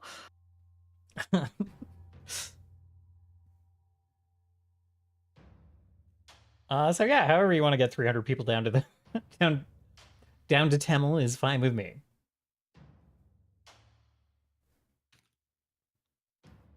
If you want to, march them through the arcs by the Carfold, fine with me. I don't have another way to do it. I mean, Turris could move the door. That's true. It would only take an hour.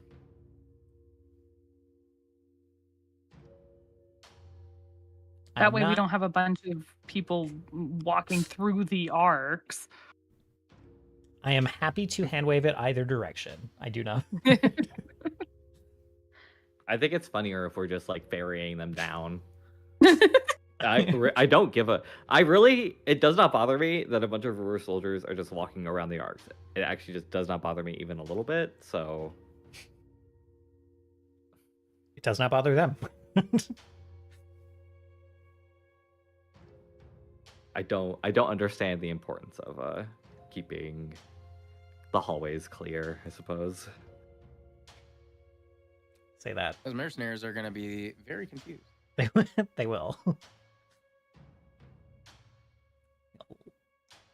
See the importance of it when the fire marshal shows up, I'll tell you that. I'm the fireball marshal, so... So, one way or another, they get down to Temel and are delivered to the queen. Yeah. Well, I had imagined that we would just assemble them before the gates and then we would march through the city with them. That, make a big thing about it. That works great.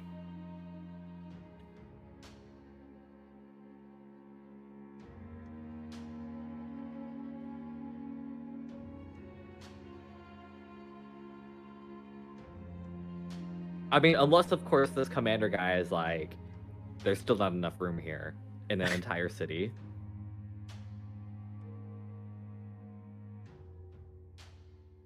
He will not. In which case, I don't know how to help him, personally. I already don't like him. He's already annoying me. I'm doing my shift at the Pissing Me Off factory. Just met him.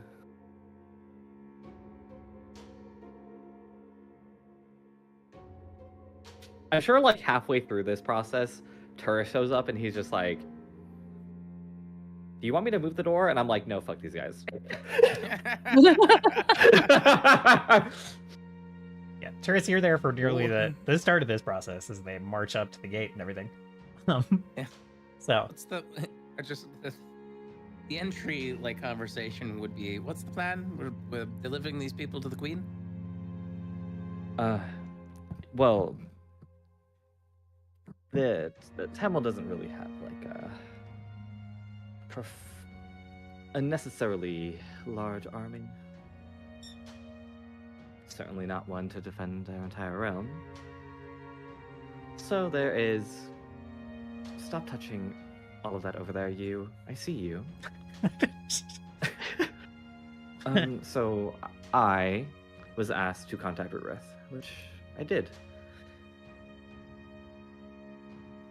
We were the ones lucky enough to be stationed nearby, so we have arrived first. At the forefront. Lucky you. Yes, well...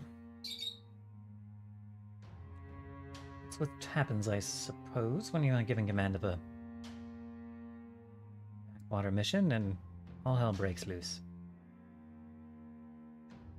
What were you handling in the marches? I don't believe I'm at liberty to say. Oh, I'm sure it's fine. It is simply fortunate that we were nearby. I think you'll find that most things are. unspeakable. We are ever conscious of the security of our borders. Now, the security of your borders is now the security of the world. Sharing information is enemy of my enemy and whatnot. He kind of like Do I rolls believe his you? eyes.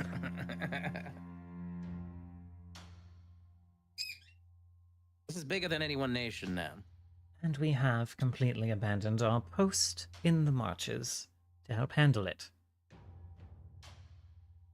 Therefore, I don't see how our business there is any of your concern. It is over.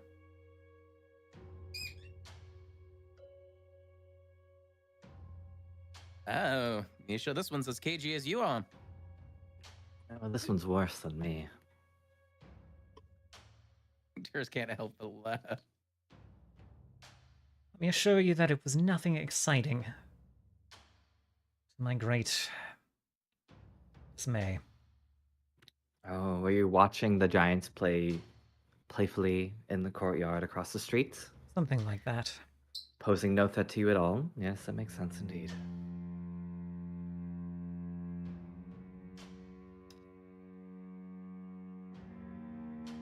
Perhaps gleefully watching as they made ready to make war against Temel.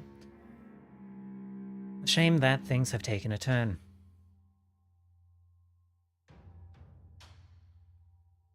Okay, well. This has been riveting.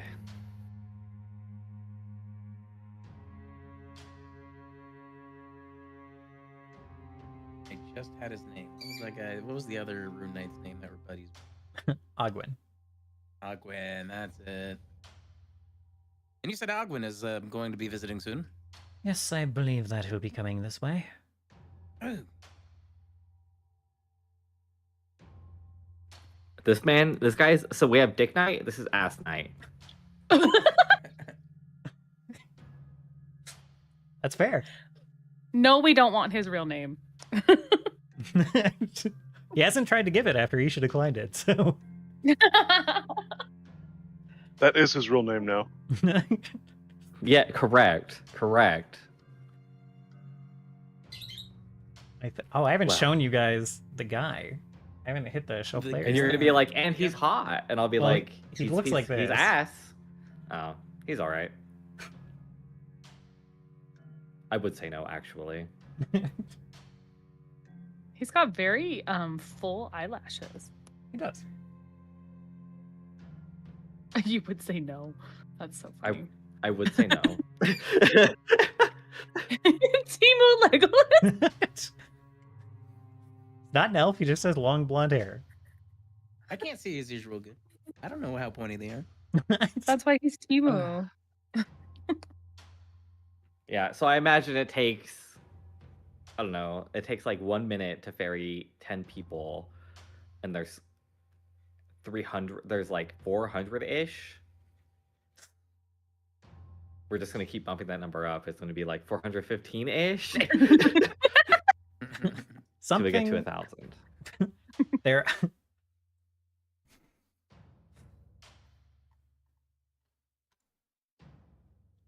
Yes. So you ferry the entire group down to the woods, get them ready to march them down the main road of town up to the castle. Love a good parade. Just in time for your meeting with Morgan, which I assume you also gather the sleepy party members for. Unless, of course, they don't want to go. If they just want to keep sleeping. If fatigued one is too much for, if being fatigued is too much for them to handle. Oh, shut up. We'll be there. All right. So, do you don't give like any notice to the queen? It doesn't really matter. So you guys. I mean, surely someone is like, there's people flying down from the big ship that's floating above us. They take surely notice. Queen Redmore Yeah. notices in some way. Like, there's no way. Yeah, I think by the time they are all like assembled and marching to the gate, Queen Redmore actually meets you guys at the gate. The gates are opened. they're probably shut sometime before this, so they can ceremonially open them and make a show of it. Scene. Yes. Yes. You should play an upbeat marching tune. Oh, great idea. And scene will cast. Scene will cast this, which, if I'm correct, I don't get to pick the music. You You can't control the exact music. You could be like, I want the vibe to be this. Okay. You just don't get to be like, the it's scene playing Van Gogh's minor F. Yeah. Right. Van Gogh was a fan of minor. Yeah, scene will go ahead and put on some like marching music and start playing along with it. All right. Very nice. So with a very upbeat, pomp and circumstantial marching musical accompaniment that briefly makes this Rune Knight again roll his eyes before they approach the gates. They march up from the woods up to the gate of Songale, and the gates open as they approach, and Queen Morgan and a retinue of guards, including Luna. We're all talking shit about Ass Knight because we're just like, Egwin would have had so much fun with this. Egwin wouldn't be rolling his eyes. Quick question. Yes. You think I had the opportunity to perform and play for 10 minutes? Yeah, probably. Takes a while to march. Okay. Up to 10 members of the audience. Increase it to 20. Oh, I see. Yeah. He's just I like, could do who's 10 the richest people I can see? Yeah, exactly. Oh my goodness. Erkan, you want a war drum or something? Go ahead and roll the make an impression. We'll cover that in a minute. Kirkon and I got lodged up in the ARC's traffic. Do you They're want this waiting hidden? they're waiting in We're TSA waiting in line. Yeah. I imagine that you guys are arriving with this column. Yeah, we caught up. Want this hidden? Sure.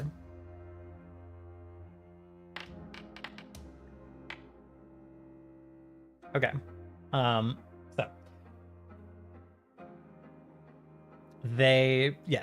So again, the gates open.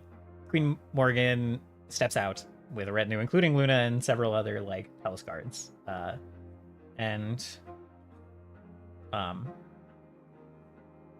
stands kind of like stoically, regally, wearing more of a regal getup than when she's just meeting with you guys. The like cloak and like robes are on, lots of jewelry, the crown, etc.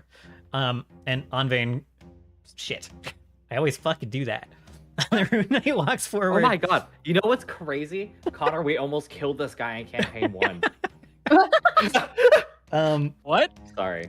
The Rune Knight walks forward and kneels, kind of like puts his, like tips his head down, bows his head as he's kneeling in front of the queen, and says, queen kind of like puts her hand out. He like takes it in one and like kneels his head down before her hand, and says, Rune Knight Anvain of Lanova, we have responded to your call of aid. I have 300 some fighting men in my company, and several handfuls more of support staff researchers that were present when we were called.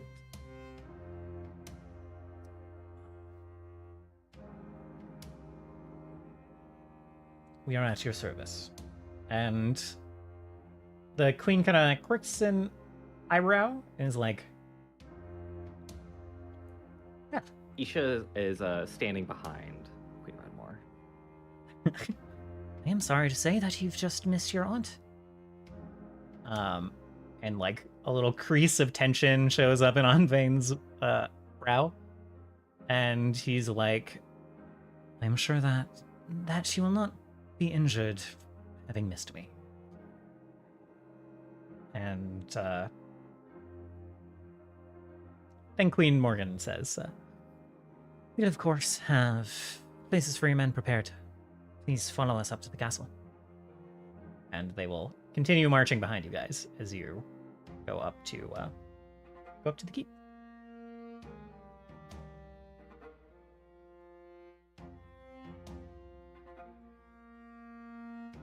Catching up to you. I imagine once you were like staging the troops for their grand procession into the city, that's when we caught up. I would have made sure Scene and I are like straight in the front, and then we're watching off. We're kind of like in the middle of the meeting of the queen in this rune night, and off to the in between, being like, we're the what is the introducers?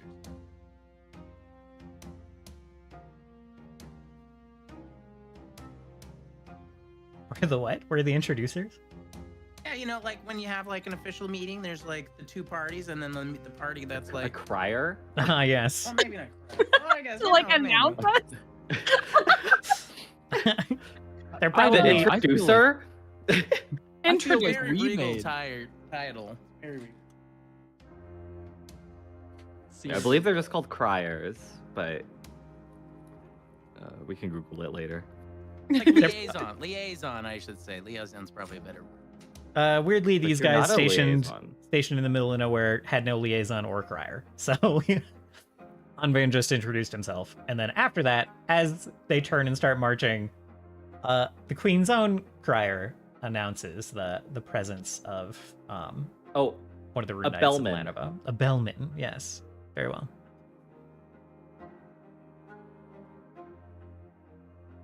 And continues to do so, kind of like walks in front of the procession, and every time they get to a new part of town or turn a corner, he'll repeat his spiel about a contingent, an envoy from King Ruth to help with the war. As presented by the Ironclad Coalition. Sponsored by. Sponsored by the Ironclad Coalition. Yeah, while we're all walking, Isha sort of she looks around for Turkon, who I assume is probably like relatively close by, Yeah.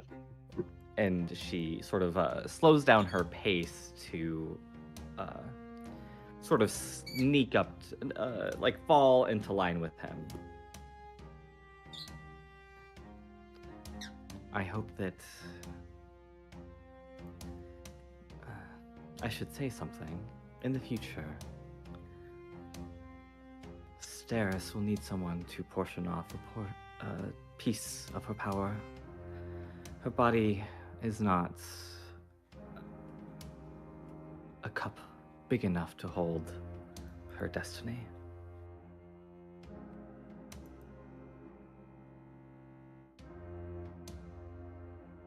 So you want me to be the overflow?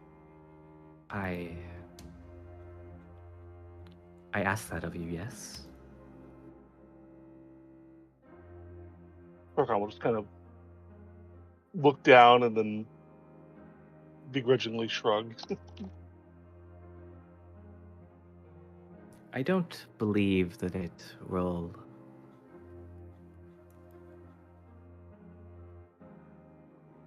make you unable to do anything. You will not be shackled to her in that way.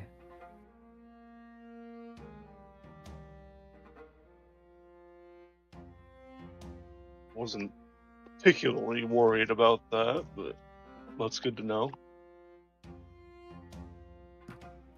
Sorry, I may have misunderstood your body language there.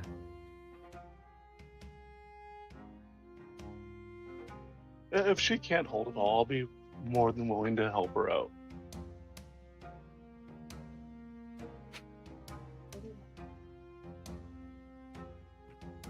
Thank you.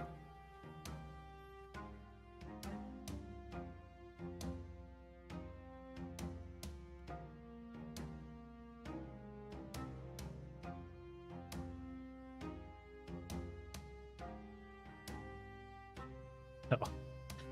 Try not to laugh as V sabotages me. Yeah, and I guess when she says thank you, Isha sort of peels off, but she does just teleport right back up to where she was before. Damn. Spiritual transport. Yeah, she turns into a beam of light and just like just Power Rangers right back to where she was before, behind Friedman more. That's crazy. I didn't know there was a translocate but different spell for divine. Gotta be so different. It is like different.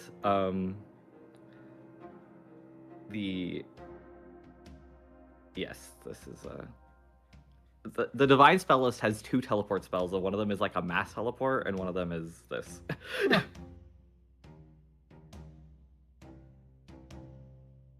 But yeah, these are technically unique. They are. Yours lets you teleport with a familiar or animal companion. Wow. And comes a level later. Yeah. Anyway. It is a level later.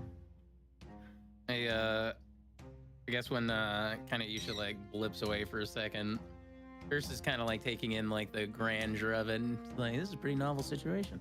And kind of leans into Queen Redmore and be like, so does this answer any of your questions you had and queries that you had for our party? Might. To that end, she'll kind of like turn toward Onvain and say, Sir Onvain, would you mind joining us for a little bit of a war discussion? It's going to go over some of the challenges that are in front of us, and it seems like a good time to bring you and your companions up to speed. Sure you can relay the information you hear? And Onvain just kind of nods. Gestures, does like an after you gesture. Scene, who are you trying to make an impression upon? Which 10 people? Scene would try and pick out the 3 most influential people, and then the other 7 he doesn't really. It's sort of just trying to make an impression on the people that they're being introduced to, and Okay. hopefully at least have them be more receptive or warm towards them. In this company that you're like leading in particular, or like audience members, people who are showing up to like watch this procession, or a mix of both. I think for probably like the 3 most influential people, or the 3 people with the bluest blood. The scene would probably look into the audience, or like I guess some of the people that they're meeting, like the officials. Okay. But for the like other individuals, it would be like more of the people that they're actually being introduced to and going to be working with. Got it. Okay. Go ahead and roll me a perception check. Hidden or Yeah, why not?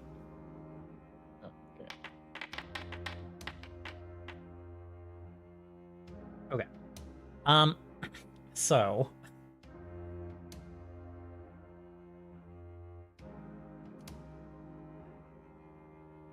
Onvain is begrudgingly tickled by this boost to his ego.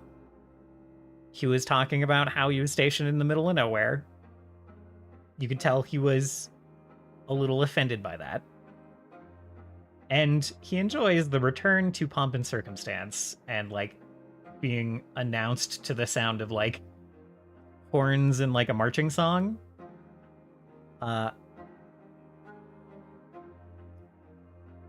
He very much feels like this is more like it. So, you have engendered some appreciation there from this rather cold fellow who wasn't getting along with your companions very well. His second in command also is enjoying this as well. So you made an impression on him. And like one other who's not part of like the fighting force here, who kind of is more in the like logistics section of this march going in. And one or let's see, you pick out like one wealthy looking person in the crowd as you go along and like do something to catch his attention in particular. Scene would point and wink and give finger guns to that individual as they're like marching through and as he's playing. And to the individual's wallet. Yeah.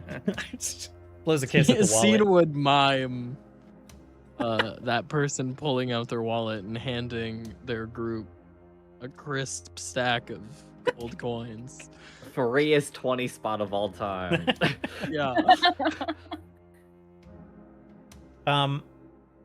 He looks delighted to be picked out, but confused at the gesture, and just gives you like a thumbs up back. But an impression has been made upon this person. Remember his face. Oh, seen well. So then you arrive at the castle. The queen invites Anvain to join you guys for this discussion that you will have. And then Just quick, once we get into the castle, Scene would lean over to Turris and be like, there are a few people that I feel like we made a good impression, so if we need anything from anyone, let me know.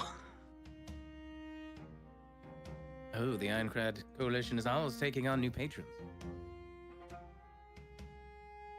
Scene will attempt to wink at Turris. Turris will wink back. and with that, you guys will be brought. Luna's left to kind of like get the rest of your guests taken care of and put up in a place to sleep and rest after a few days of quick marching. Anvain comes with you guys off to a war room, effectively. A room with big table that a map has been spread across, with some like objects that have been placed down upon it as markers, for just like where conflicts have been happening and where troops are moving and all that kind of thing. And she will gesture at the seats as you enter, inviting you to get comfortable if you'd like.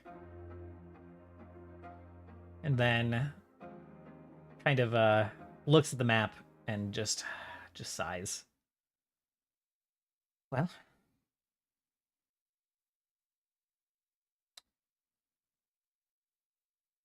thank you all for joining me for this discussion.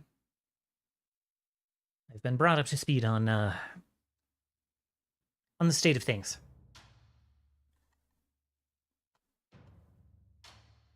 And I would like to do so for you in turn. I wouldn't have you account for matters of troop numbers and supplies, perhaps with the exception of Anvain. And our army is being rallied, reserves are being prepared, but our strength in Temel has always been that our borders are a bit imposing, difficult to cross. In our current situation, our enemies do not have such concerns. There are strange creatures from the sea, men made of eels and the like, attacking from the sea, attacking coastal towns and villages and rivers. And our army was already thin defending those areas. We are evacuating citizens where we must, trying to defend what we can. And thankfully the creatures seem reticent to venture more than half a day or so from the water. But then, the moon began spitting those flowers down at us as well. And they too can attack nearly anywhere, it seems. Individually, we can handle them, but our villages and caravans cannot. And this is, of course, to say nothing of that void beast in the sky who could strike anywhere at any time themselves, and then the lights in the sky through that tear that it has opened. I do not know what they have in store for us, but they are surely not a good omen.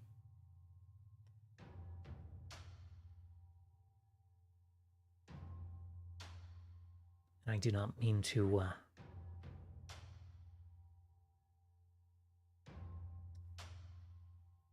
to sound lost, but I would from there have to open the floor to y'all for any suggestions or ideas as I'm not sure what you are capable of and where you think you could help. Well, we know for a fact that that winged beast is sustaining the tear in the sky. So if we're able to dispatch it, the tear will surely close sometime after. Varys, Yeah. need to send. I'm casting Ascending to Dravis, and I'm having Dravis gather the Golden Girls, except for Trebert, who is watching. Okay. And I'm having them come here. They should be a part of this. I totally forgot about them. Yeah, they'll arrive shortly. They're all nearby. They can get in the car. Okay, sorry, Voraktee. You're good. I believe the most important thing that we need to be doing is gathering the civilians from these faraway villages.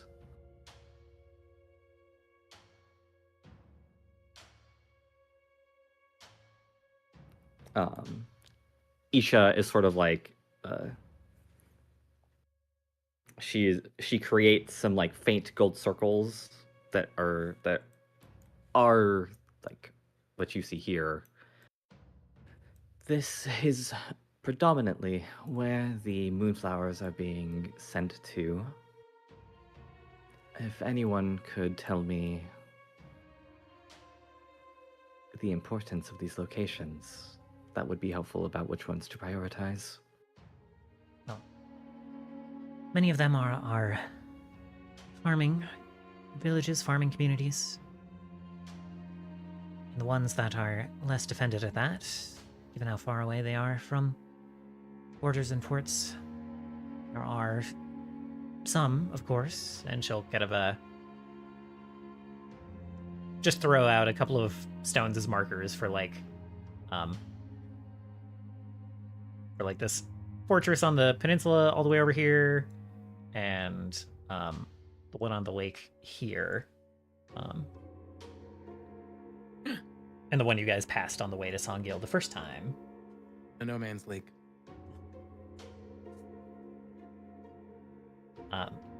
She'll say, many have already been retreating to those strongholds. Supplies will become a concern for those strongholds themselves, as well as eventually for our army at large, and here as well.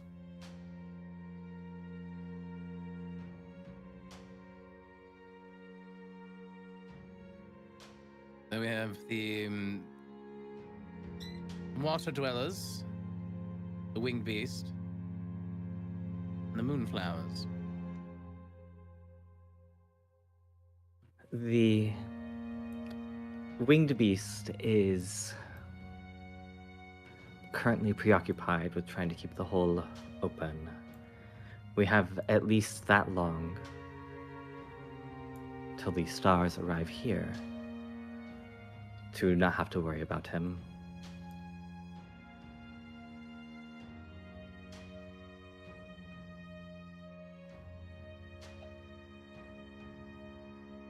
So, we'll only have to be concerned about that when things come to a head and are at their worst. Excellent. There's nothing to plan around there, unfortunately. We do have a strategy to perhaps defeat the winged beast. Me? No, we do. We came up with one while you were away. The queen is kind of like chewing on the corner of her lip, trying not to show too much of her anxiety about this situation. But she kind of like looks to you, Turris, and nods in your direction as a go ahead.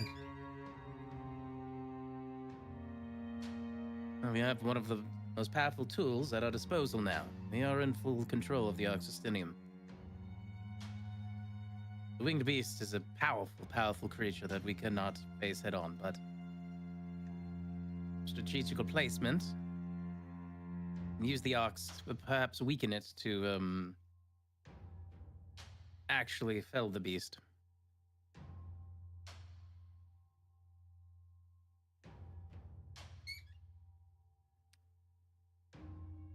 She kind of nods. Think that the Arx is capable of that. Can defeat that thing. Not capable of defeating it, but it is capable of softening it up for us to take care of. If we are very, very careful, and he kind of like widens his eyes in such a way of like, I can't believe I'm about to say this, very, very bold-headed. I see. A bit of a gambit then. It would be a great gambit, but it ruled in our favor. I think whatever is coming through that tear could be the worst of everything that we've seen, and it would do well in at least keeping things in our favor for now. However, the size of the tear also represents a bottleneck. Size of what? I didn't hear you quite right. The size of the ripple, it is a bottleneck. Not all of the ships will be able to go through it at once.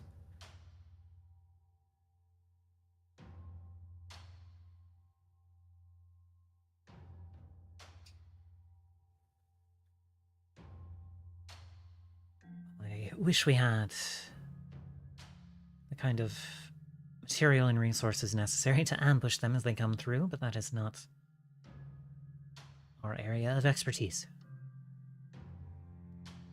I'm not asking you to. I firmly believe that is something that the Arx can handle, and the people on it. Very well. That is, would be a boon, of course. And your supply issue, I'm sure most of the clerics here can cast the create food spell.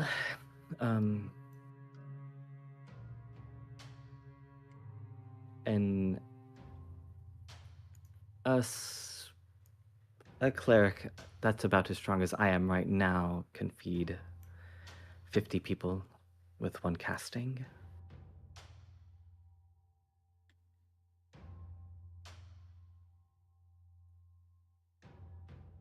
That is... It is a temporary band-aid. However, it is at least one for smaller communities. She nods. So did she say anything about so the island and the little keep on the corners where they're focusing moonflowers specifically?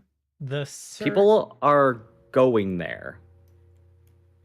Yes, they're retreating to those. Not this island. Not the island here, but the keep on this lake.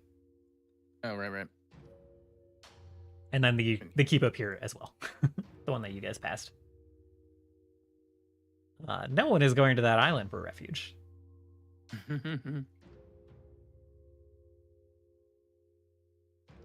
Where are the moonflowers? Where did she say the moonflowers are dropping down mostly? Kind of These like circles. yeah. Do you see these circles? This one got I do turned see the circles. off. That is where they are. There we go. This is where they are being primarily aimed. We can see actually a ruin here in the middle of this one. That's Yes. probably what they're trying to get there. Was there anything else? Because Isha asked if there's anything in those locations that they're after, that they could be after. Yeah, the queen Yeah. said like these are the farming communities, so it's like very obvious that they're trying to cut off reach. Strategically. Yeah. Yeah. Trying to just cause chaos. I guess I'll expand on it and just say like yeah. From her reckoning, it's like a death by 1,000 cuts situation, only they can cut anywhere at any time.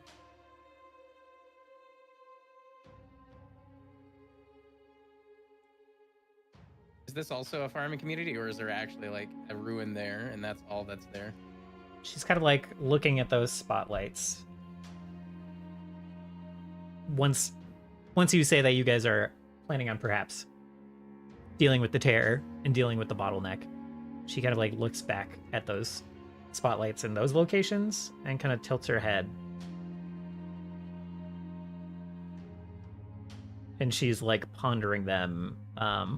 Do you ask that like out loud in character?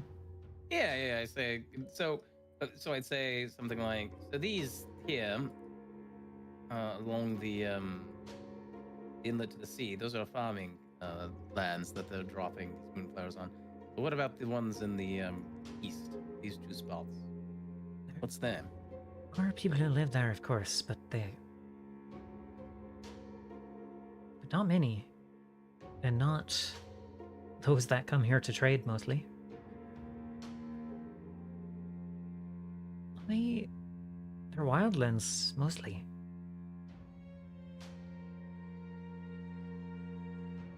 I suspect there might be another strategical resource there that the Seraph is trying to obtain.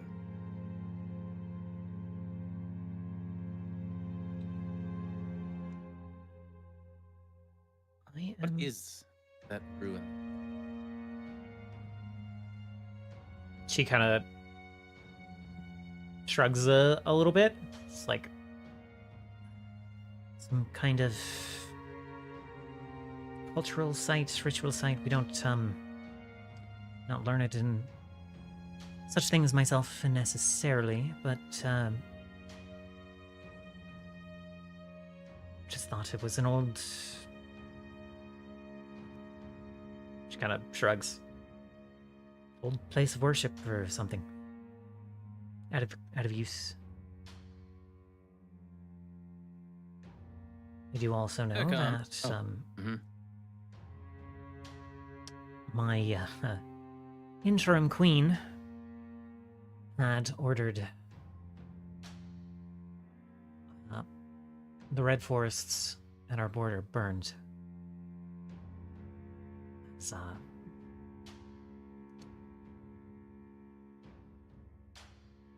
we have defenders there of a sort, anointed by the Four, by Denala in particular. At the mouth of this cave range, mountain range. Beyond, right at the edge of our borders.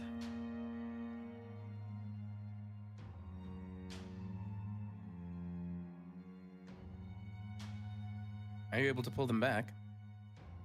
The defenders, Yes. they are largely tied to those forests. They defend them and it gives them life.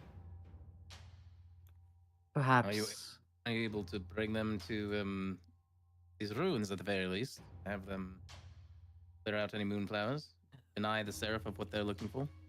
They are not under my command, to be clear. But would they aid to clear out those woods, perhaps? Perhaps they would. But perhaps there's someone we could perhaps ask about why. Maybe the interim queen herself? I believe you've disposed of them already. I hear that you killed them when you arrived. Yes, I forgot. Do you have a status report of the defenders, knowing perhaps they're It is probably some kind of nature spirit. I doubt that they have papers that they send back and forth. Perhaps there's an intermediary that makes contact.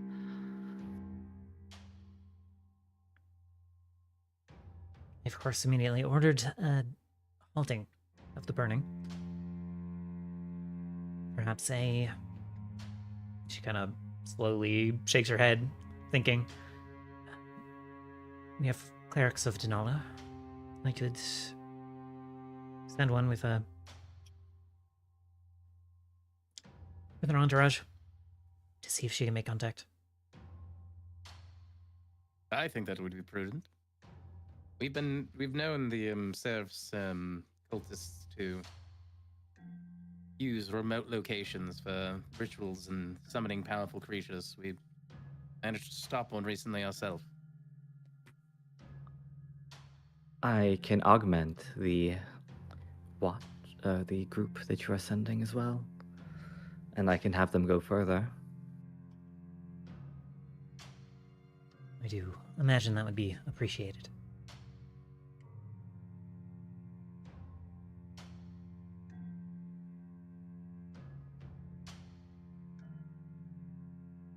Turkon, do you have any thoughts on troop placement around the area?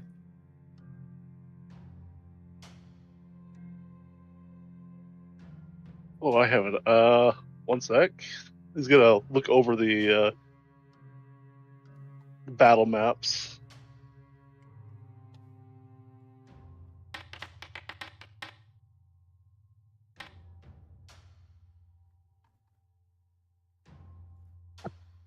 Okay.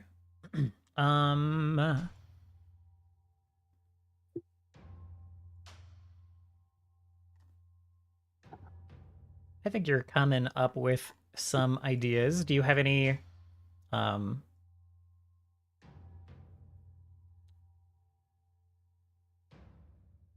if you have any plans or thoughts on how to deal with some of this, if you want to tell me what Turkon would think is a good idea, this roll can just mean that it is in fact a good idea.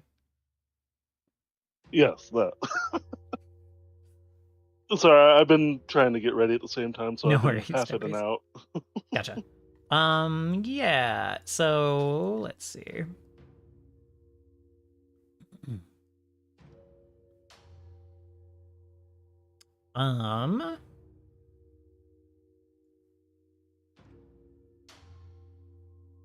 You come up with the communities that are easiest to keep safe.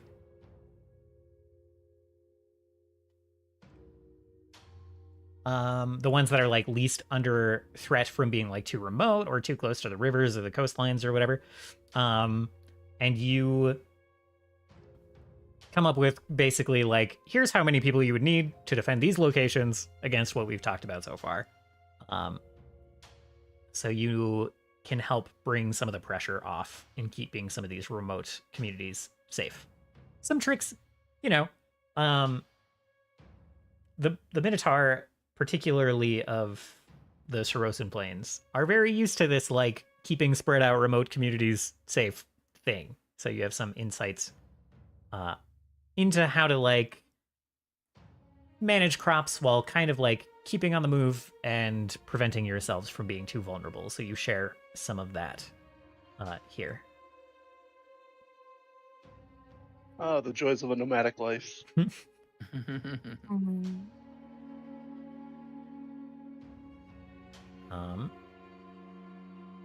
The queen is like, right. I will have that written up and distributed, and we will start to implement some of those measures. Thank you very much.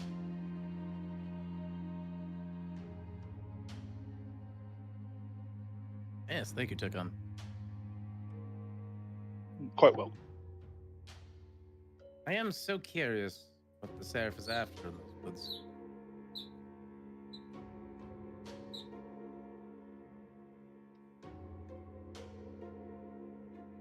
As am I. I am... As I said, I can have Tribert and my cohort go and see. Very good. It seems prudent that we try to deal with immediate threats before we go delving into the unknown ourselves.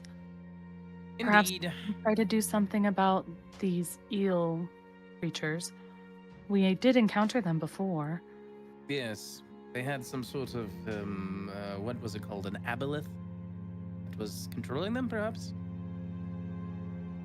Yeah, been bedeviled by some kind of... Every one of these attacks seems to have some creature, someone organizing it, helping them communicate, helping bedevil our soldiers with very strange enchantments. Sounds like the aboleth that we faced. There's certainly more than one of those creatures.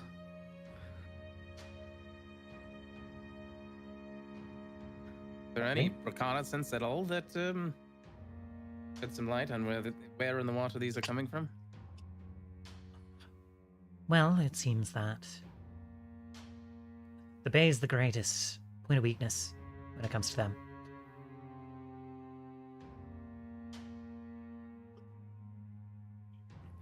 I can try and see if I can contact some of the ocean deities.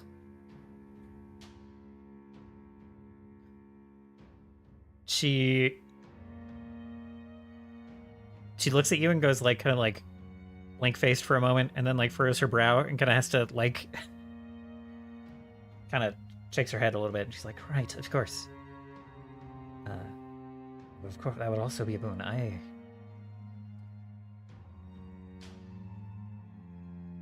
forget just how connected you are."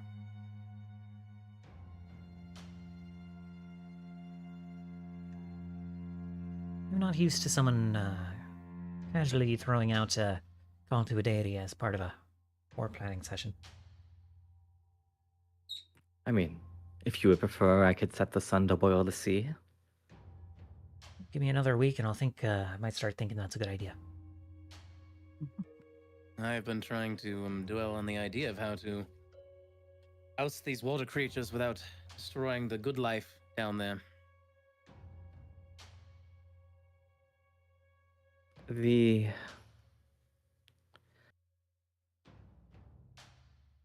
Bill. Bye. The ocean is not something I'm terribly acquainted with.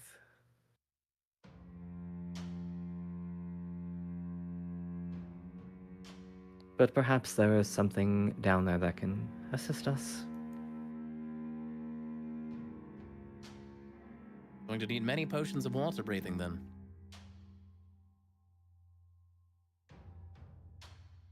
Has there been any activity on the lone island out there? We've not spared the boats to check. Get most to port, other than what is needed to, We've discovered that mines are rather effective. Oh, good. So they become a problem for us when we are ready to sail again, but for now...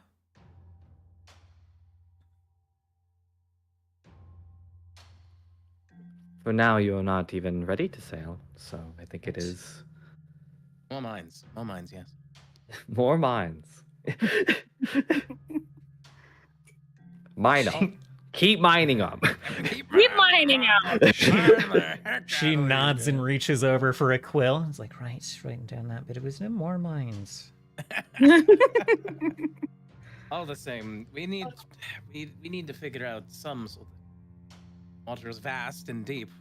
We need some point of attack if we are to bring the battle to them. We can't simply jump off the edge. The idea of attacking some ocean kingdom is insane, Torres. Insane is what we need right now, Isha. I It's either fear or that attack the moon. I fear that insanity is what got us here. If I may. The water is vast and deep, but it only meets the land in one place. Bigger problem is certainly the sky, which is also vast and deep. That is our bigger problem by far, I would say. Oh, Paris, I sent you a DM, by the way.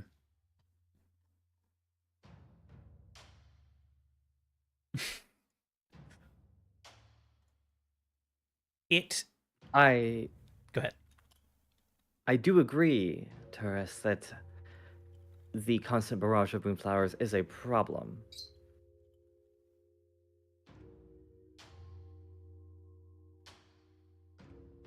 Perhaps we now have the means to deal with its source.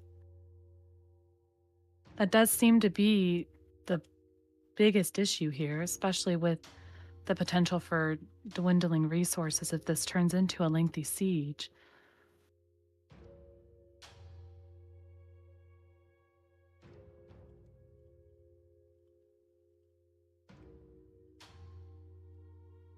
You're calling upon your connections, the deities of the ocean, to deal with the creatures there.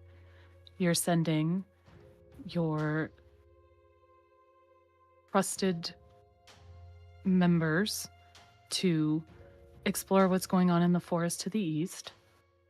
Aside from us dealing with the winged beast directly, the moonflowers are what's left.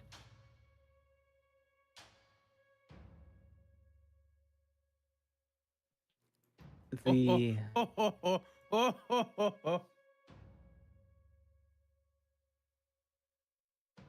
I don't know what that was about. Pierce is like muttering to himself right now. I believe that the Rune Knights can at least hold the farmlands now. But this is all pending those ships coming through the tear and presumably attacking the... We're not worried about that.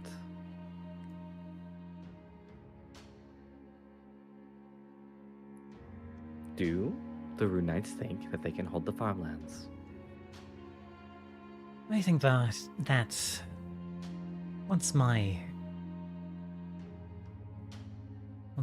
companions arrive, all of our companies are rather well trained in smaller groups. Such spread out fighting against relatively more powerful opponents would be within our skill set. I have not quite seen the danger myself and the extent of the invasion in these places, but I do think that we could... That is where we could make the greatest impact, yes.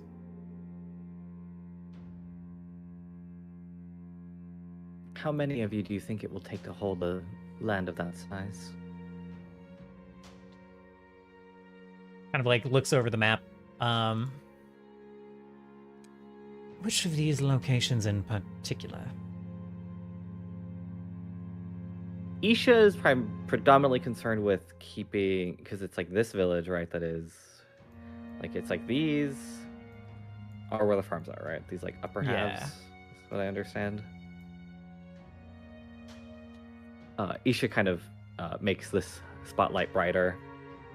I think that this one, it's closest to the city, and It has a key position close to the large creature's lair. There are very few rivers that go that way, it seems. That seems like the easiest one to hold. I would say my 50 best men could hold it. And the queen kind of scoffs. And Anvin, like, gives her a look of, like, crooks an eyebrow at her. I mean, it's true, my 50 best men, without me, could hold that area. And he kind of, like, gestures to this spot and this spot. He's like, those areas are more troublesome. I agree. This farther farm seems unviable as a thing we can permanently hold.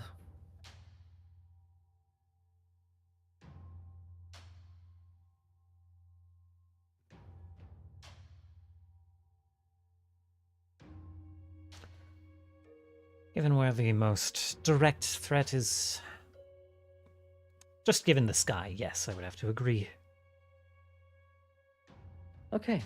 Well, I think that sending Anvain your 50 best men to hold this is a plenty good plan. And then the rest of you can hole up with the rest of the army and hold the southern border. The southern borders here and here. I have no complaints.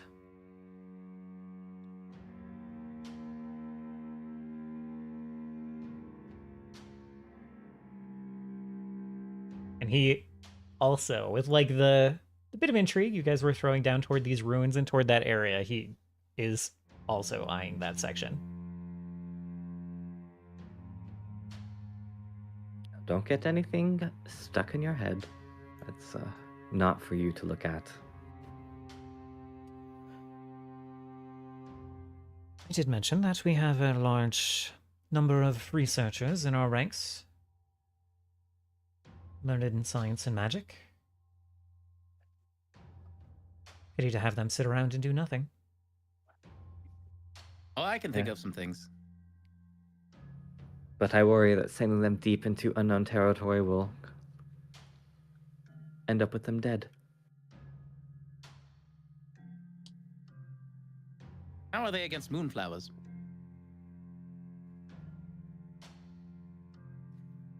What do you know of the moonflowers? Rubbery plant beasts. Well, if we can set Not torch much to for them, thinking. I dare say they'll be just fine.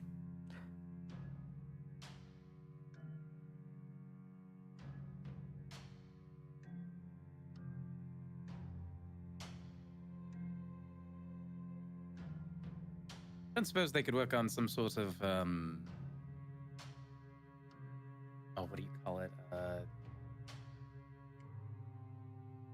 Some sort of bane to cull the moonflowers at the source.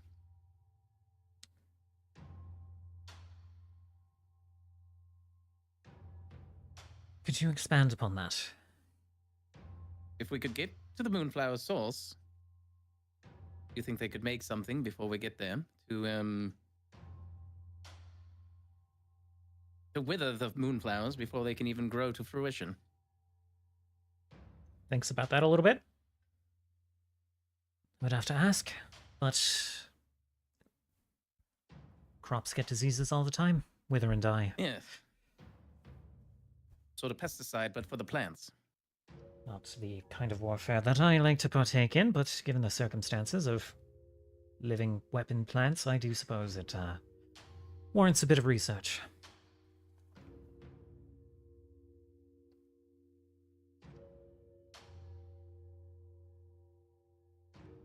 If we had a... If you wish to accompany... and then she, I guess, like, assumedly Dravis and Evanon, Yes. and, like, assumedly they're all here. Yes, they filtered in. I'm unsure how many of my people can protect so many, but if your researchers and mages are capable of defending themselves, perhaps they can join. Yes, I wouldn't call many of them fighters, but they are capable of keeping themselves safe, certainly.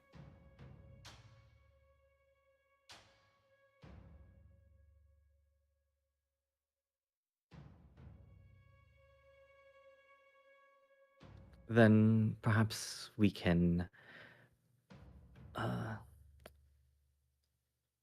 send some there. Certainly they'll run into moonflowers along the way, and that will help them with some of the research. I dare say that it would. Is that agreeable to you, Taurus? I think so. I think we should take the, as soon as we learn more about them from the researchers, I think we should take the fight to them.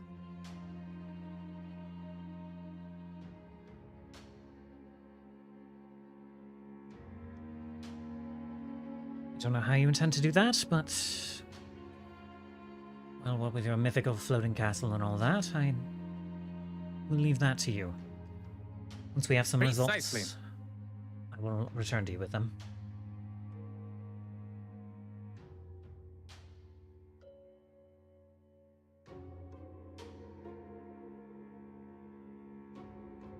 Okay, now the issue at hand.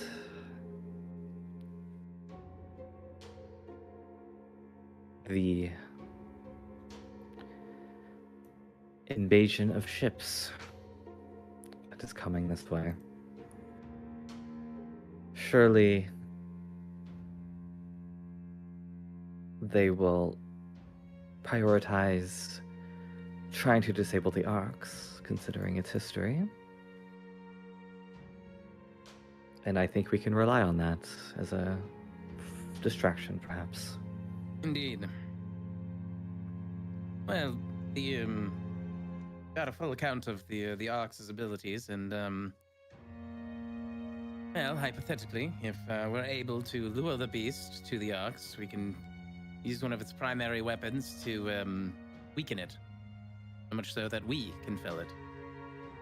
After which, if they do dispatch ships before the tear in the sky closes, the Arcs also has a rather sturdy shield that we can put up.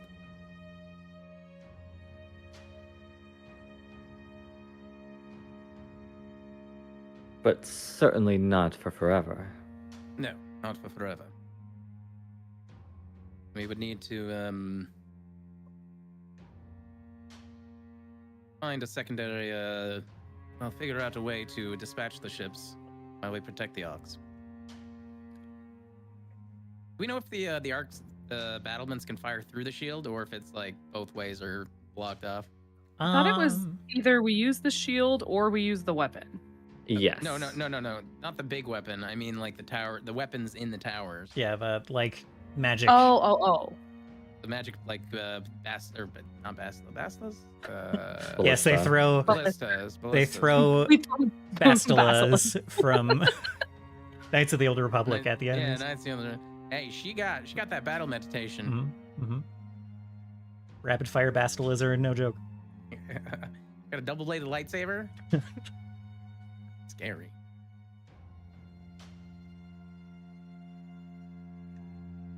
Also, I'm definitely just accidentally going to call him basilas next time we play. It's just in my head now. That can happen. Anyhow, can those things fire with a shield up, or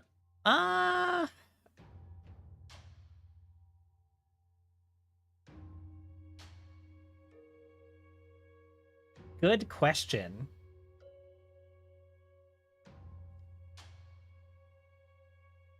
I'm gonna say yes.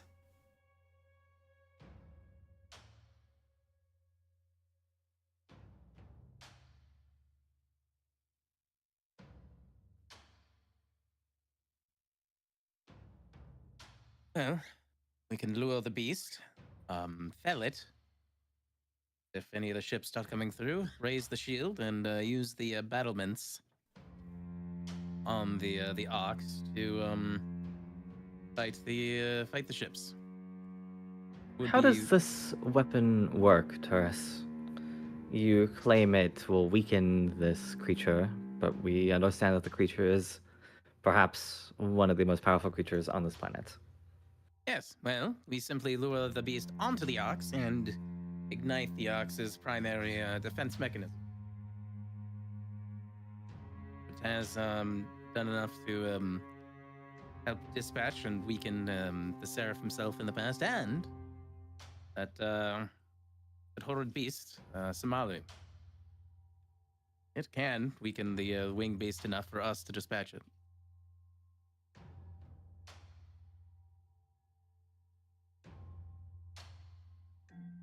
And perhaps we have another conversation with the Veil Spire and try to enlist their aid for this.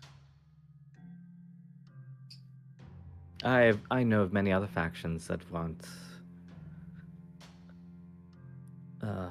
perhaps that would be ready to help us. And she looks over at Scene.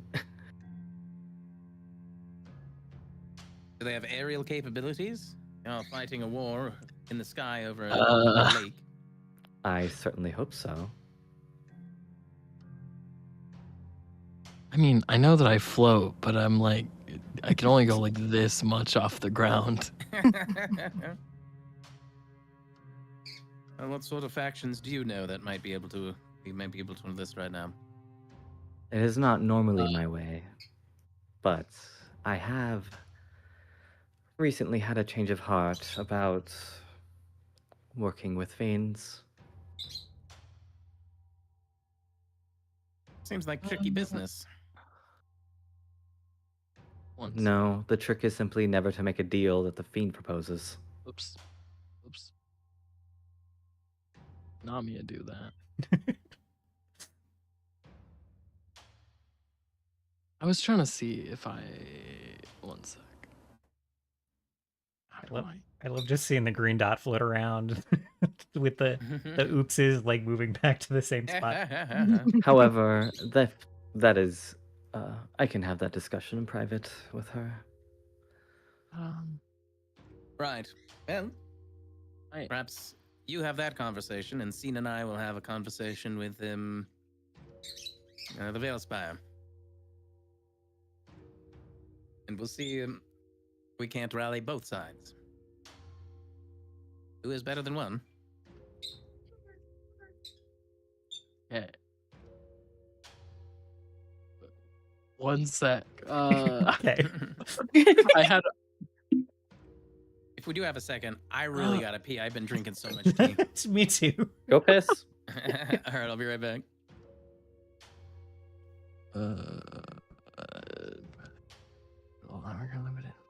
Don't Brother, ask, what are you trying to do, man? don't ask me any questions for a minute. Okay, sounds good. I was trying to see if I could like manifest to Veshov, because I think that there is a trait on here. Also, my icons are not loading. Oh my god, one sec. I have to relog in. Maybe that's why none of my icons were loading.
Welcome back. Thank you.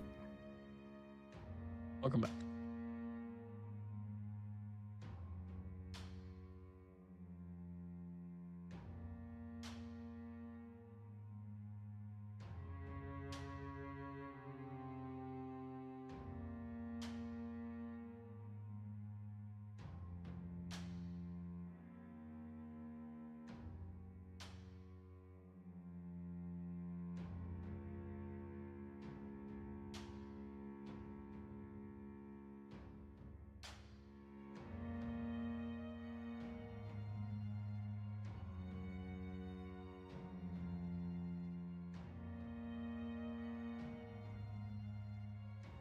Oh yeah, I forgot you do have the Veshtov trait that does just let her see and hear things out to 30 feet.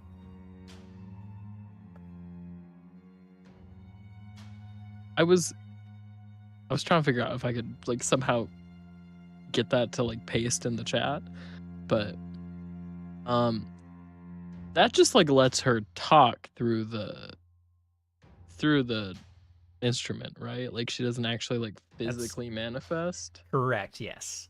That doesn't Okay. I should have put something on here that gives you like a familiar, honestly, but I thought you did. I thought there was one that like made her like somewhat manifest, but I'm probably just wrong.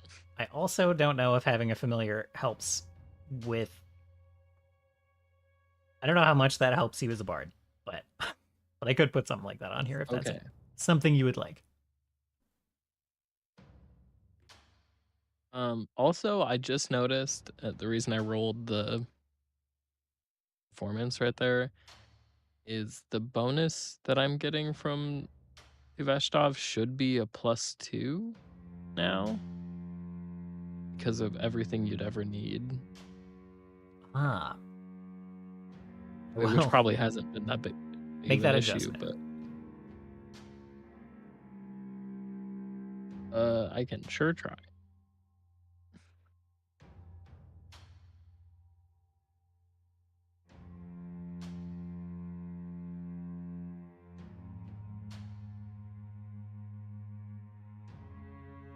Right, because the bonus just advances to a +2. Okay. Okay, yeah, I can make that adjustment, no problem.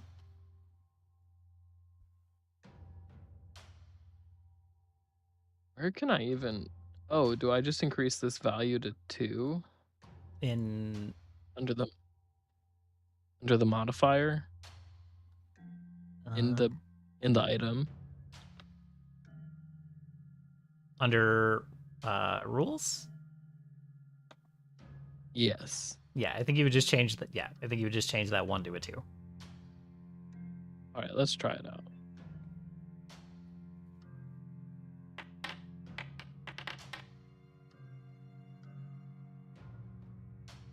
Hey, there we go. All right. So, where were we? You were talking about wings?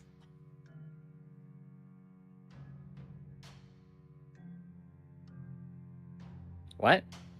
We're talking about factions with wings and which factions each wanted to call on, and I think someone looked at scene and was like, well, scene.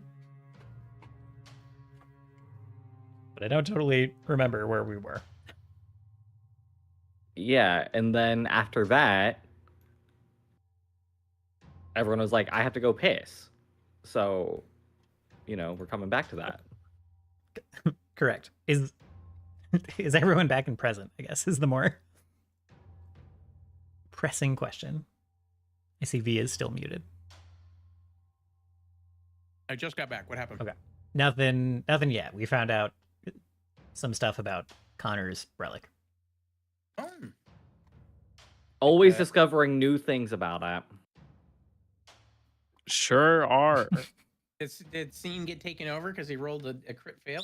No. That's not part of what's going on here. Oh, okay. Yet. Wait a second. Okay.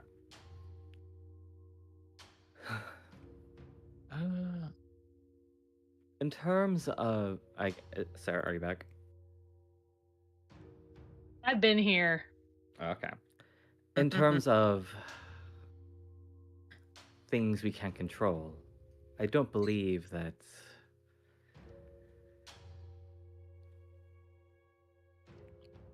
eventually the ships will force their way in no matter what. They simply need to force themselves against the precipice. With this terror in the sky, it is at least controllable, and we can see them as they enter.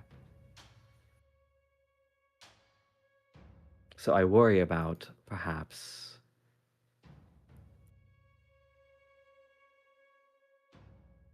sealing off the planet too early.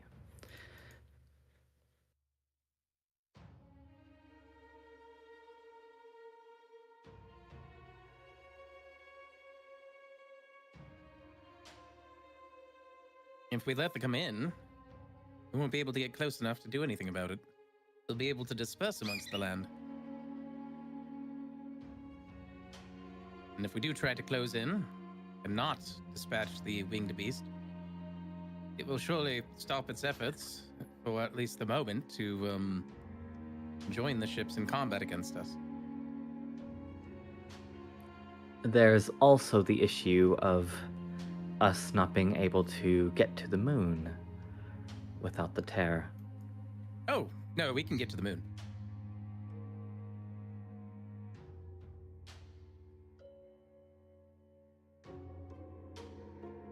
Oh, you can bypass the veil? Yes, of course. Just I've been as a- conferring with... Huh? Since we can see the moon and the sun and everything, I think they're just inside the veil, inside the pocket dimension. Even though it's kind of been described as being wrapped around, like, this world. That breaks my brain, but okay. I'm sorry, say that one more time. That doesn't make any The sense, moon- but I'm valid, I guess. The moon and the sun are inside the bubble? Question mark. The bubble's bigger on the inside. Oh, Yeah, it's big enough to house the entire fucking sun. yeah. You're right here.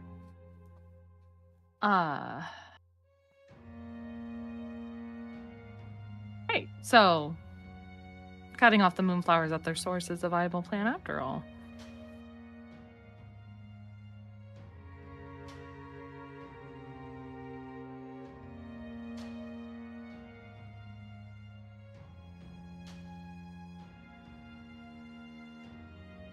Not only that, but I've been conferring with Crystal and confirmed my thoughts that there is ley energy on the moon, and that it does transfer to and hit from this realm, the Earth. Meaning, the Ox could transport itself to the moon. But we would need, like, I was led to understand that the Arcs needed to be familiar with the energy. It's more familiar than ley line energy to the arcs. It is the same energy that's flowing from this Earth to the moon. That's what Crystal told me. Well, so the crystal, It- so the arcs It, has it to have, just feels like this completely goes against everything we learned 3 sessions ago, but that is fine. the arcs does have to be familiar with a place to teleport there. The arcs has to have been there and like surveyed it. You're telling me the four didn't make a pit stop at the moon before they landed here? Oh, sorry, I misread what you said. The Ox has been to the moon.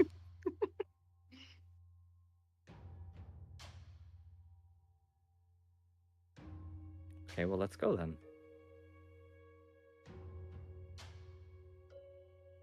The only thing that I want to wait for is to have these scientists do some research on the moonflowers so that when we get there, we can disperse any sort of pathogen they might be able to come up with to kill the moonflowers off at their source.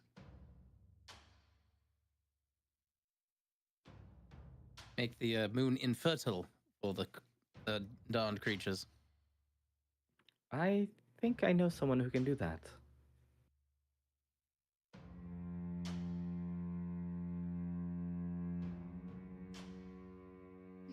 I think we're learning that you have far more connections than any of us were truly aware of.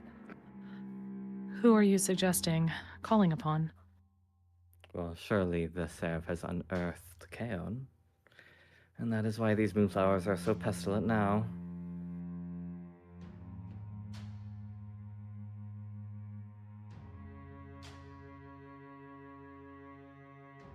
But perhaps the pathogen will be a good second plan.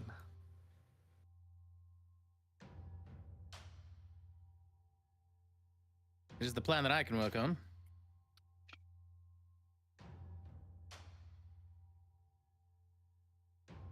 Does that handle all of the holes that we are seeing?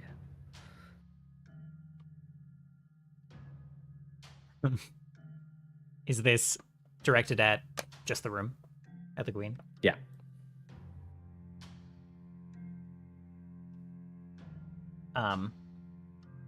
The Queen's been just kind of like watching bewildered for the last couple stretches of this conversation and is just like, that accounts for a goodly amount of our greatest concerns, I would say.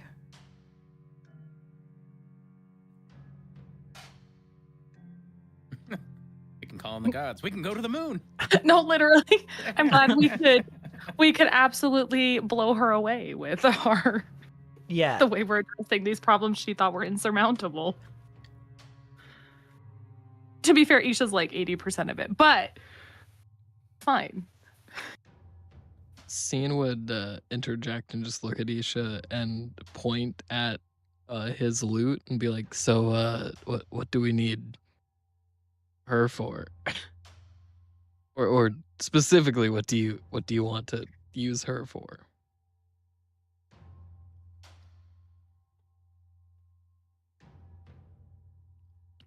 You have to. Okay, we have to retcon all this because I was under the assumption that the veil was around the globe and did not actually encompass the moon and the fucking sun. So you had to. I am now relearning everything again. Does this mean no devil reinforcements? Yes. Oh, no, I don't need them anymore. Take it back. Take it back. I don't need it anymore. No. No. Old woman Isha We're thought retconning the retcon. Old woman Isha thought the world was flat. She knows the world isn't flat. She just it has never been the case ever that the sun and the moon have been inside the veil. That is brand new. It hasn't not been the case. It was that is just brand new. It was a little quantum. It was a little Schrodinger's It's not a little quantum. This is brand new. This is a complete change to like 3 campaigns of continuity. We just like, hadn't looked in that box. This is an insane retcon. This is like I'm taking away shamans because shamans exist in real life, and I'm like, oh, okay.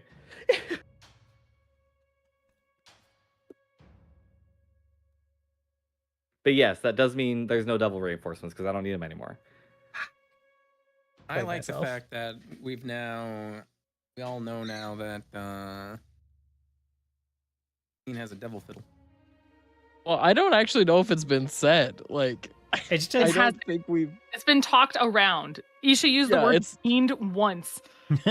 Yeah, we've gotten like right up to the edge of saying like, Scene has a devil inside of his instrument. You did, and I will continue to do that the whole time.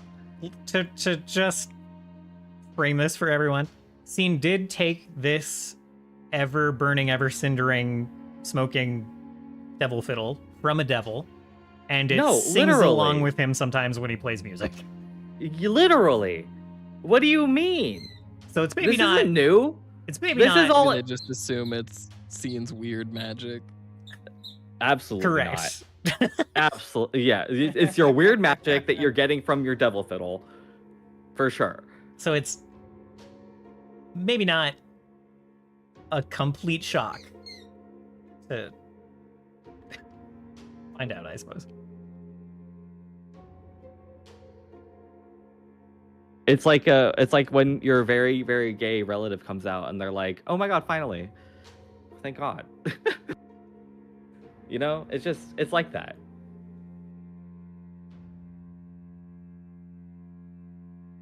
I mean, like every time the instrument is actually talked about, it's just like, yeah, it's on fire.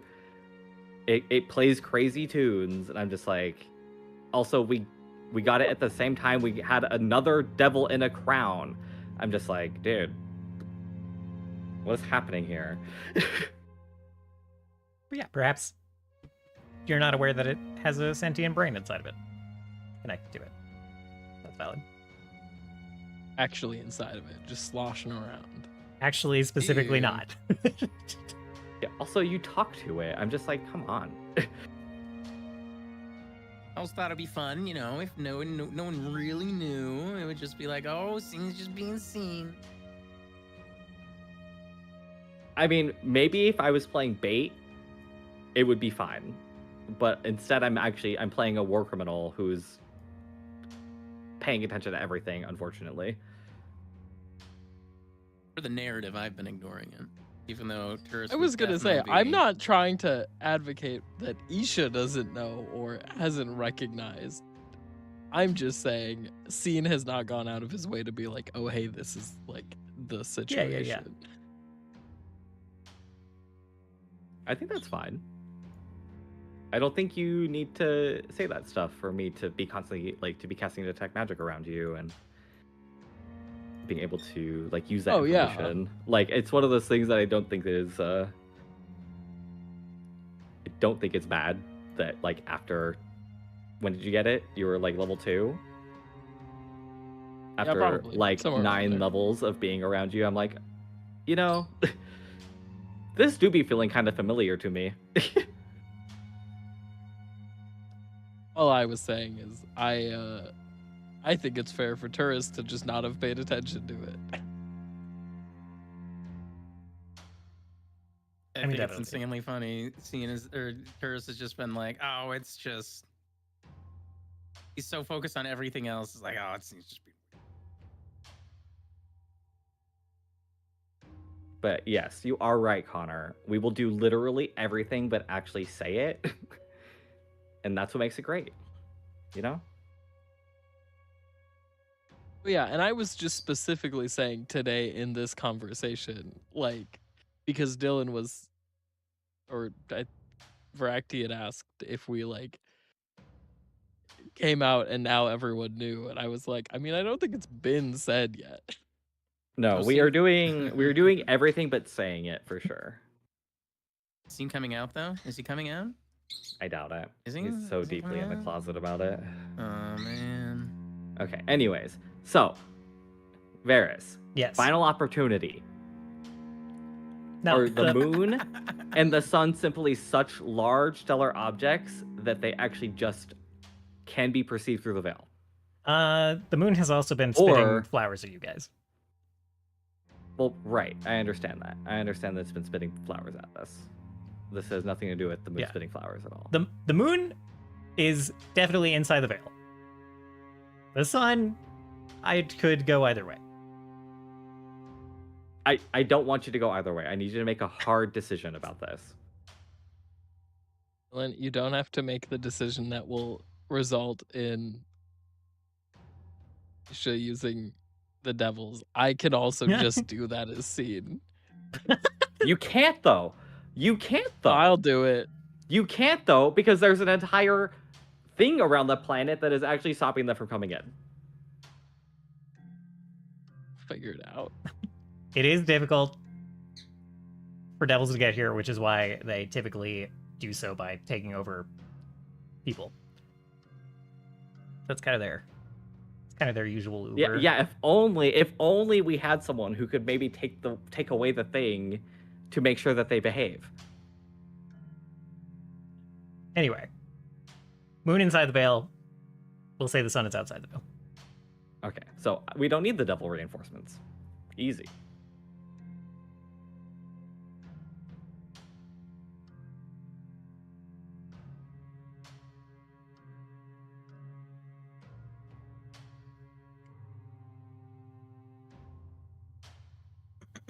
So That was crazy. I cannot believe I'm just learning that. That is insane.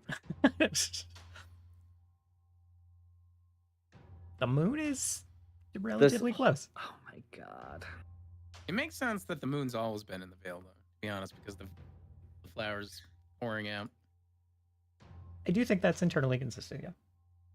I don't think it is. I that's definitely not consistent, but that's okay. It's consistent now, and that's what really matters.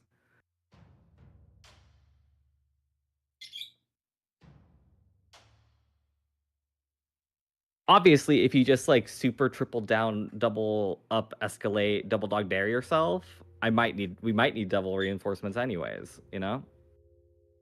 So I think that there's ways to get double reinforcements if that's something you want. Yeah, I'll keep poking at it. You don't want that veil there forever anyway. Yeah, that's correct.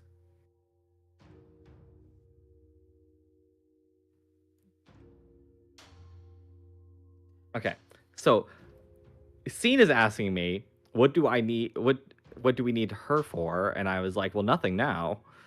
Yes. And then I'm like, let's go to the fucking moon. Let's just go there right now. We have everything else figured out. We can just go to the moon real fast. We need a pathogen. Well, at least it'll help us. I mean, we could just fight all the moon flares at their source and like burn it, but Yeah, we could just make a giant oil fire on the moon. Actually, I think that would be the That might best be thing we kind of could do. pretty from I- like our planet, though. I just Horrible for thought- the moon, but maybe a spectacle. I just thought it'd be fun narratively to like loop the scientists in because they're here and they could do that kind of thing. But then it sounded like that could take some time, and we could possibly go to the moon now. Well, it sounded like all It- Isha had to do was talk to her buddy Kaon and be like, "Hey, stop being crazy," and then the moonflowers would stop. Is my guess. That is a very interesting girl. It kind of just felt like Isha calling in all of her deity connections is what's going to solve our problems. So I'm extrapolating. I mean, I just don't see how we could actually do anything in the ocean. The only thing that we have here is maybe we can get some information. Like, here's the thing. I don't actually intend for these to solve anything because I don't think that actually dealing with the ocean stuff is within the scope of this campaign. This, this is like a whole nother thing that I think is connected for sure, but not something we can solve in this campaign. We could at least maybe oust them from the area. I think that's doable, right? Right, Varys? Like that's not impossible. There likely are ways to fortify the bay to make it less of an issue. I don't know what the answer to that is. Yeah, you're asking the wrong person because he doesn't have any answers. It's a problem. Okay, I have an idea. I have a legitimate idea. If we don't need the scientists' help from the moonflowers, and we get them to help create a war pathogen, definitely against the Geneva Convention, that targets specifically the aboliths.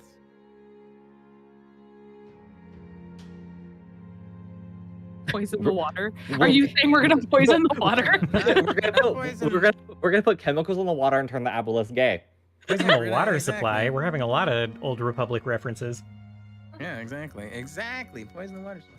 So, but it specifically will target only the aboliths, and Turris will say that, and he will pull out from his pocket his giant jar with an aboleth brain in it, and the scientists are going to use this. I knew this would be important one day. Chekhov's fish brain. Who's Chekhov? I don't know. It just seemed right. God. Sorry, Like I'm still reeling. My entire worldview has changed. and I need a moment. I'm on the floor. Okay.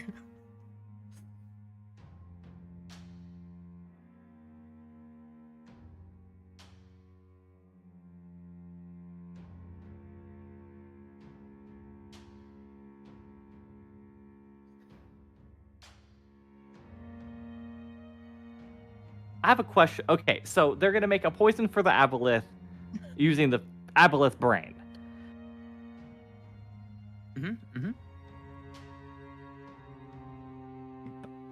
It'll target their mind signatures.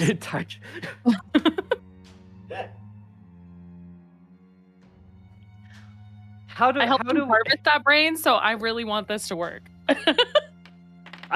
I believe that it'll work just fine. I just sorry, I don't know why. I don't know what I clicked. I just don't know. Honestly, I think it's a hilarious idea because what the fuck? I just don't know what that's gonna look like, so I'm obviously nervous about it. I also have the magical mollusk brain in a half shell. I can't remember if that was from them or not, too. Or if that was from somewhere else. That was from the weird hybrid thingies and the the sort of robots. Oh, right. Yeah. Okay, yep, no, it will. You know what? They have magic and signs. They can target like the brain waves of these dang aboleths and well, the other thing too, their control over the eel people. I realized the other thing is they could just make a spiritual poison that targets the essence of void souls. Oh, we're just gonna be concocting and creating. That's what we can do. Now? We can make the craziest potion of all time. Look, all I'm saying is if the fantasy World War II is over and we have a bunch of German scientists. Let me so just to take some real world inspiration. Please have an answer, please, dear God. We have invented many varieties of pesticides, yes? Huh. Sure, yeah. Yeah. Poisons. None of this sounds like an answer. Poisons that autonomously spread between genetically diverse, creatures, is a little different than that. Okay. What if we made a bioweapon? What the fuck? What if we bred a species of fly or piranha that we just introduce a new apex predator into the ocean? Problem solved. Never gone badly. That would be a problem for a different campaign. Exactly. That's a problem for a different campaign. That's called consequences, babe. That's next campaign. We do love setting up the next campaign. Oh god. Listen, we've got some far-fetched ideas, which I love, by the way, and I would totally love to pursue legitimately. But I think a very reasonable the possibility is using the brain to create like some sort of like magical like psychic barrier so that they stop controlling the fish people. They have no power over the fish people. You're making an assumption that they are controlling the fish people. Yeah, you are right. That's true. Okay. How about we can try and use the aboleth brain to mind control fish people? Oh. I like it. We create our own aboleth construct. Exactly. Yes. I could. Exactly. Okay. I could let you cook on that. It worked in Godzilla. It literally worked in Godzilla. That's like 6 movies. That's a step more doable than inventing the genophage. And I'm not saying we don't create the genophage still. We're gonna work on that. That's a side project. That's working on the genophage. Correct. I'm effectively correct. If we don't, they'll overrun the planet. Obviously, that's bad. Okay, we get Envoy, we get Envoy and Sentry, and we get the scientists together, and we construct a mechanical aboleth with a brain. You know what's really sad is if we had a fully corrupted Sentry, I think it might have been easier. Fuck! Retcon the ritual. Retcon the ritual. We're going back to the beginning of the fucking session. So We're starting over. Imagine making Sentry bite that bullet.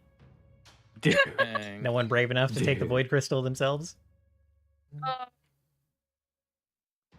I think we would have to have a serious discussion about it. Just do a little side adventure Baldur's Gate 3. What? Just take the entire, Me, I played through the game twice and I'm fucking confused. What are you fucking saying, bro? Look, the Void Crystal is just the worm in your head, right? They both give you psychic fucking powers. I see. Yeah. That makes sense. Wow, we're just dumb. I was confused because the Void Crystal, like, actually, no, you're right. The tadpole does actually just eventually eat your entire brain if you don't deal with it. Yeah, correct. Yeah, and give you psychic powers before then, if I understand Yep. it. I still need to play Baldur's Gate 3. How did no? How? It's okay. Yeah, same. Varys also hasn't played through it. So Varys is like Denver. He's played through Me X1 neither. like 7 times. You guys And are that is insane. it. I don't have the time to play it. It's a chunky game. I went through the trap of playing it on stream the first time, so it's like stream trapped. Me in character. Turris. Alright. Get back in the game. Baldur's Gate 3 tourists. Actually, Look away from the fourth wall, Turris. I did it in 25 hours. Yeah, but Like- you're like not human. No, he's not. I did Confirmed. everything. Of course you did everything. Yeah, My gameplay, you're like- literally. Meanwhile, I spent 25 hours just flirting with the people in the Druid Town. Not surprised, That's by the way. crazy. That sounds like a way better way to play, actually. Yeah, my bad. My bad It's for heartless. knowing. Wow, that's so crazy. I want you to know I had a full-blown romance and everything, and I was so invested that when he dumped me at the end, I killed him in my next playthrough. Oh, Dang. I'm just saying, my So turbo support, full support healer bard is not eager to go fighting things the way that Kirikul is. I don't know what that has to do with anything, brother. They're just happy to hang out in town and flirt with people. That's all. So you're just gonna be in Act 1 permanently because you're like, oh my god, this town is so cozy. Eventually, they'll get bored. He's got to Right. roleplay it out. Got to RP it out. Okay. Seriously, we need to figure out: are we trying to make a brain controlling fish? Yes. Because We're making a brain controlling fish and we're going to the moon. That's what we've landed on. And there's no shark for us to jump over, so we're good there. Right. no, there's no shark. Well, So there are shark people somewhere. Somewhere. For sure. Yeah. But we're not jumping them. we're not jumping them. They're not jumping. So We're fine. Everything's fine. Everything's fine. I am legitimately going to try to get Sentry and these magical scientists together to see if we can't, like, create something to help, counteract the fish people. And it could look like a mechanical aboleth. Wasn't there like another? mechalith. Mechalith. It feels really shitty to be like, okay, Sentry, sacrifice yourself so you can become our fish mecha. I was. Uh, That's not. I was just saying that if we had thought about this before, I was like, oh my god, that would have been awesome. right. But wasn't there like one of them construct? I can't remember his fucking name, but there was one of them that was like working against us, wasn't there? Oh yeah. Could he be our sacrifice? But we don't need like an actual Wasn't construct. that We just Sentry? make. No, Oh, okay. it's Regent. Regent, yes. Regent. Oh yeah. Let's turn him into the fish. Okay, we just have to go find him really quick. Just take a Be quick. easy. We're Let's not in just the middle of a war. Let's go find Regent really fast, guys. No. Okay, I got Can it. the I got it. crystal? Does the No. crystal have the ability to tell us where people are? What? Everyone stop immediately. Everyone stop immediately. We make a giant magnet that pulls Regent to us. The God. scientists will make it. Oh. I did. Did auction make the crystal air tag the people at the orphanage? If so, can I use it to track down Negative. 8-Bite, which should Aw. You don't have a tracker bug on you, no. we Okay. don't have a tile. No, we don't.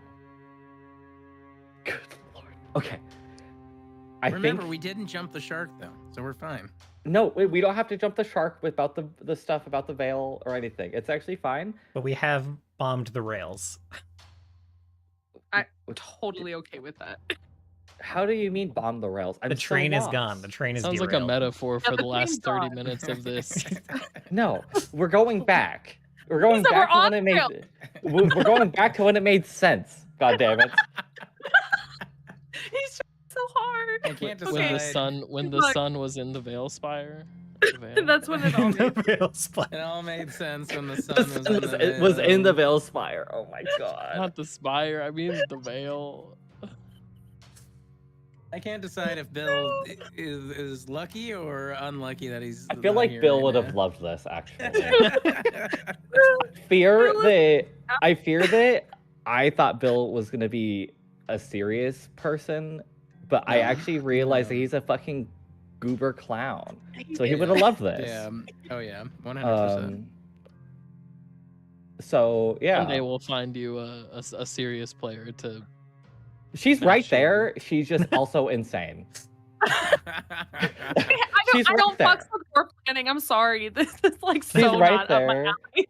But it's okay. I'm doing it for all of us right now. Thank you. I do fucks with the bioweapons and the fish brain She's- construct. So My favorite thing is she's like upvoting the biophage.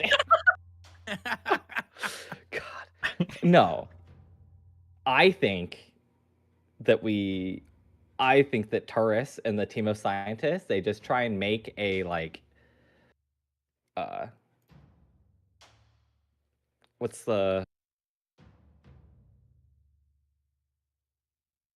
what's like the last form of the mind flayer, and it's just like a giant brain. Elder Oh, brain. Elder brain. Elder brain. an aboleth elder brain. That's our goal. Call Yes, it we Cody hijack Jackson. the aboleth brain, and we just try and turn it into an elder brain. All right. Great. Well, it has like mind control spells and shit. Pierce, you gotta give me credit for holding on to this brain now, for the fact Good. that all this nonsense is even conversable. I At the do very least. give credit for that. As so, So this is where now he starts knowing things. I hate this guy. Can't with this man sometimes, I swear. Sometimes you need time to think about what you know. Okay. Yeah, I'm not asking you to make any like hard and fast decisions right now, Veers. But you can't I am. tell me that it's not impossible to use the brain to win the water situation in our favor, at least in some way. Like in some sort of way, we can use this fish brain to try to turn the Correct. tables a bit. so you could. It is possible. Also, the queen did say, least of our problems. No. The most fun, but the most No, fun this problem to is solve. this is unironically the most hilarious thing to be doing. Everything else is a little serious because we're like, this Yeah. is just funny. So Exactly. But The that rest does of it's like how will we mean- feed the masses and this does mean that it's a good thing to have on the back burner delegating to other people. So you're on the right Exactly, track yeah. there. Yeah. I'm gonna basically get Sentry and oh god, not Regent. What's the other one? Sentry and Envoy. Envoy. Well, it's probably gonna mostly be Envoy. Sentry is just a big buff. He's a metal beefy boy, right? Like he doesn't really. Sentry's he's good voice muscle. is Metal gonna himbo. change to Krunk's voice. Right. Anyhow, There was get damage from the Envoy ritual. and the scientists together. Oh, yeah, and I can build go beat up some fish for you. Please, I want him to be this now. I'll pay for the DLC. I'll pay for the DLC. Where's the cash shop? Where's the Krunk skin? Where's the Krunk skin? Yeah. Gross. But it's a legendary. It's 12k. It's 2k RP. Oh, God damn it! This is a $20 know, skin. Maybe we should let the Seraph win if all these loot boxes start popping up. World's The Seraph corrupt. is- Start over. The real problem is the Seraph is the one introducing them all. Which is the worst problem. No! Okay, now we got it. Yeah, Keep That's the Krunk loot actually box, but kill what the he's thing. trying to do. He's trying to introduce microtransactions to the realm. Yeah. Yeah. That's how he grows The his Seraph, influence. the Seraph is definitely in the files. That's for sure. Oh, no! Yeah. Well, long story short, I am going to get Envoy and the scientists together and task them with using this fish brain to come up with something. Very well.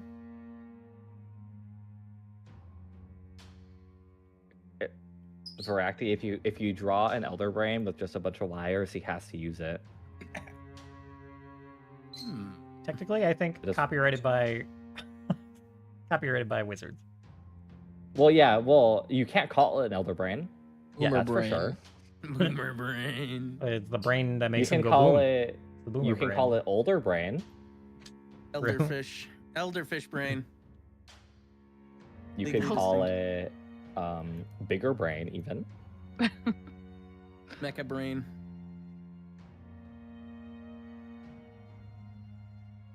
Assuming Okay. direct control. Man, what a delightful half hour.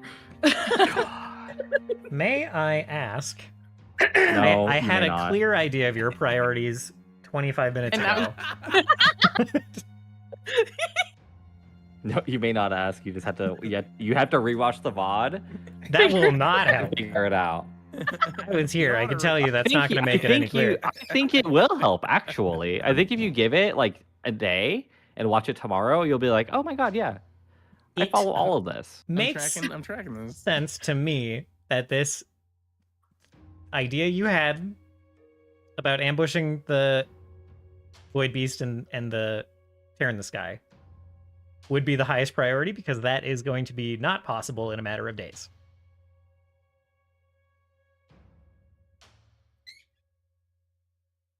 Does that make sense to everyone else? That does Yeah, make sense. that's If the we're- one with the shortest timeline. Yes. Personally,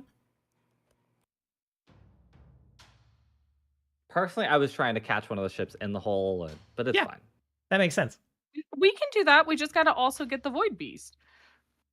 Or the Winged Beast. The winged void beast. The Winged Void Beast. Okay, so our order of operations are well, I want to talk to the Veilspire and see if they can't help with like some sort of maybe backup, if they can send something super fast, super good to help with this. And fight the wing beasts and fight any of the ships that come through. And then when that's done, go to the moon. And by the time we're done with the moon, Hey, the scientists will have the fish brain hooked up to the mecha elderfish brain. correct. Exactly. Great. And Also, I just want you to know how insane it is that this weapon just like just sucks up like 5 levels from a creature or something. Like that feels really crazy. It completely destroyed the Seraph's body, according to stories, according to what you know. According to what the lies the 4 have told us, yes. I really trust them so much. You really. Yep. They are totally reliable narrators and completely reliable sources for everything. Mm-hmm. And not once have Is they there lied about something- stuff. Well, why would they lie about doing something so awesome? You just answered your own Why would question, they? Sarah. Why would they lie about doing something so awesome? Because maybe it fucking wasn't. Who knows? Who knows? I'm more liable to believe Crystal, who has no ego in the situation.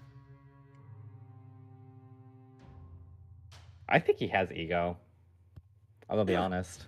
Especially with the mustache and monocle now. No, that's not. that's Sentry. That's Oh, Sentry. god damn it. No, I no, keep Sentry mixing is them all gonna up. have ego now because he's strong. We paid the DLC.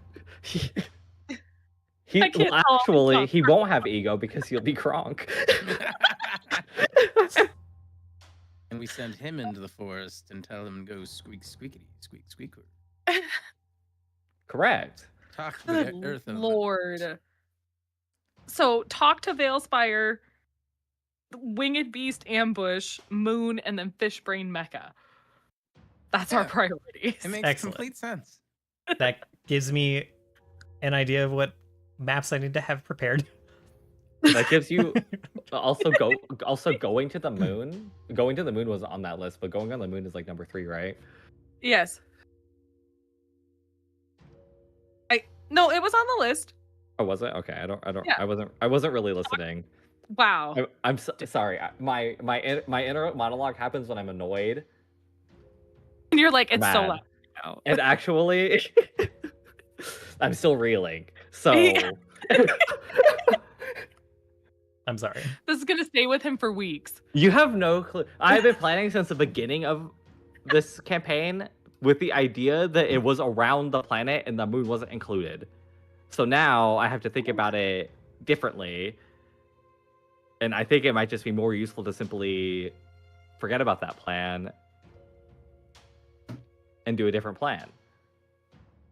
Thank you, Varys, for this wrench to Isha's plan. I am Venmoing you $20 after the session. You're the only one who could have pulled it off. We're so grateful. And on accident, Completely on accident. because he doesn't know anything until he decides. Well, You I also have- assumed a lot because you didn't ever clarify. I have for a I long have time played- considered the moon inside Oh. the veil. It just hasn't really come up or been asked about. And If Varys, the has sun. acted faithfully this entire time, in He the way can say he that, and it can be imagined true because he's the GM, and that's how that works. The sun I've been less sure about, but the moon has been, to my knowledge, inside the veil the whole time, and I simply had not made a decision about the sun. You can say that. That's for sure true.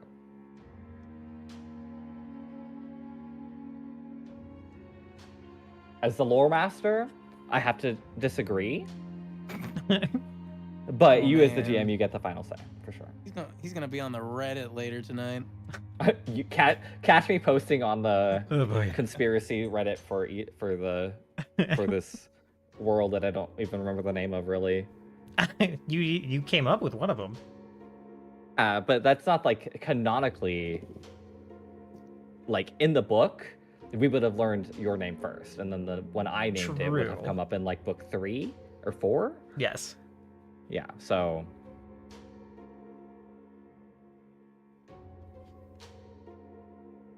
you know, it is what it is. I'm not mad. I have to readjust. Valid. Valid. It is likely that you will have to readjust about moon specifics again, and I apologize in advance. It's actually fine. I was fairly convinced I would have to kill my moon girlfriend from the beginning, so if that ends up being the case, it is what it is.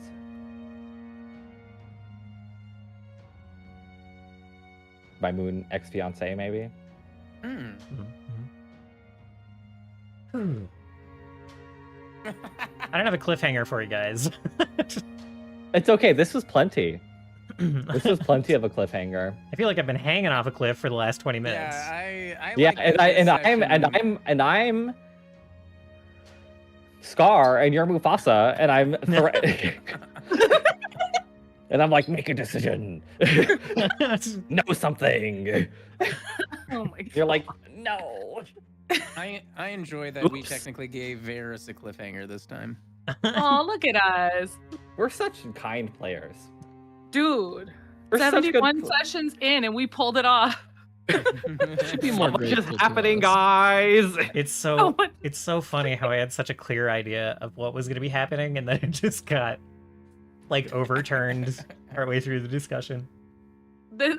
Oh, you had to clear it. Okay. You, I was for the game as you, a whole, or like right now? just for the right now, I suppose. I see. for the next 5 minutes at the very least.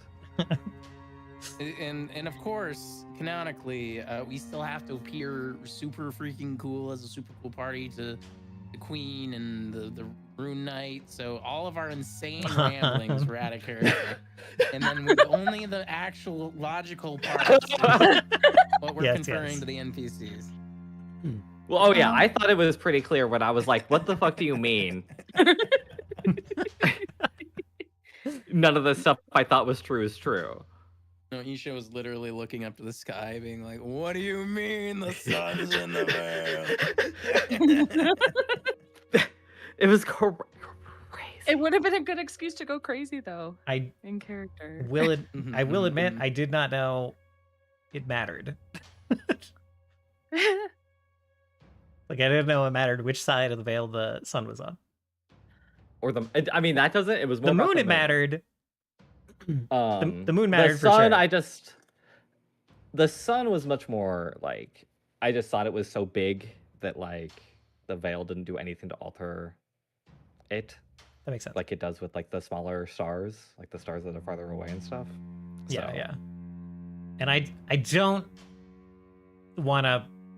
I don't like bamboozling people with, oh well, it's this way because I said so. I do want it to all be internally consistent and make sense. And have like one thing lead to the other. Yeah, well, I'm just saying that you just don't get devil reinforcements now because Yeah. I don't need them. So But another could've temptation changed in it. the Figure next it out. campaign. you no bad. Bad. Good, Bad. good, Bad. good. Bad. Scene will just like sell his soul somehow to break the I don't know. You already keeping them out. have a deal. Tuvishtav, you'd have to make Yeah, a deal he'll with- just double down. Cut the time in half. Tuvishtav already Oh has my your God. soul tied to another deal. You can't like. Then the other deal gets all fucky. We'll revise it. We'll revise it. We'll amend it. We'll make an adjustment to your contract. An addendum. An addendum. Yes. Correct. Mid-contract expansion. Contract expansion. We can take away some of the benefits. Yes, yes, yes. Yeah, I'll trade in my health care for right. reinforcements. Look, I'm just saying.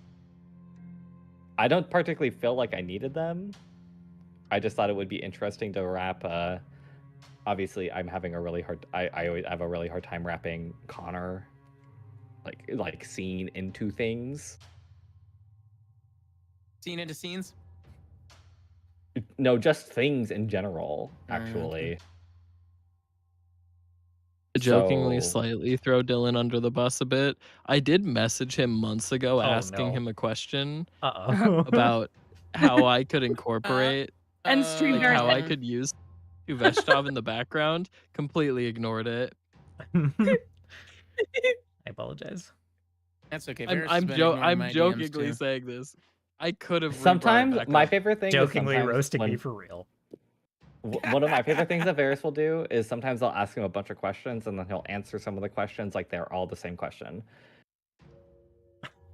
Yeah, I think. And then I this have to is go on back and I me. have to be like, no, this is different. And then All he's right, like, I'm gonna go "Oh." in the stream real quick. I'll be back. Go, go, Oh, go. eat it on. Escape while you can. So, piggybacking off of your thing, Konnor. You know what I learned to do is I learned to just put my questions in a different document and then ask them like one at a time. See, I sent him a message about Pathfinder, but I think it was after. I don't know. It was maybe after session sometime, and then like a couple days later after he didn't respond, I just started sending him personal messages about stuff and just did not bring it back up. He responded to those. You can absolutely loop it back around. I'm sorry, I get really bad about DMs sometimes if I like read them when I'm walking Joe or going to bed or whatever. I'm like, oh well. You're like, I'll definitely remember this in the morning. Yeah. Yeah. No, you're good. Relatable. I make a point to avoid looking at DMs just because I know I will answer in my head and move on. I've started to.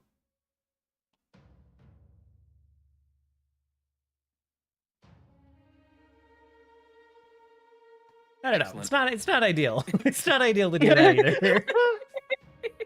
Well, you know the best part is you can like you could like get a message from somebody, right? And then you could read it and be like, "Oh, okay, I'll answer that." And then you click the little hamburger, the little more, and then you can mark unread and then come back to it later because that's now good you're tech thinking actually. Now that's one of my like IRL life hacks. You can think about it and be like, I'll answer this later, and then I'm going to mark it unread so that it'll still be a notification, and I'll know what the notification is about, and I'll know that I need to reply to it. And I'll have an idea of what to reply, and I'll know that I haven't replied yet. Yeah, that makes sense. Yeah. Okay, I'll be right back. Okay. I'm also going to be right back because I had some food that I need to get. All right. Thank you guys for hanging out for some Pathfinder. I know the last 45 minutes of that were chaos. We're just gonna wind it down. No raid at the moment or anything. And we'll try to be back. I'm hopefully wrapping up this job search stuff relatively soon, which hopefully means that my schedule will be a little more regular and I'll be able to get back to streaming a little bit better. But until then, I will also try to get on stream sometime this weekend and maybe on Monday for some music. And I do need to stream some music soon. So I will try to organize all of that. Please look forward to it. I hope you have a wonderful rest of your week, and I'll see you all again real soon. Goodbye.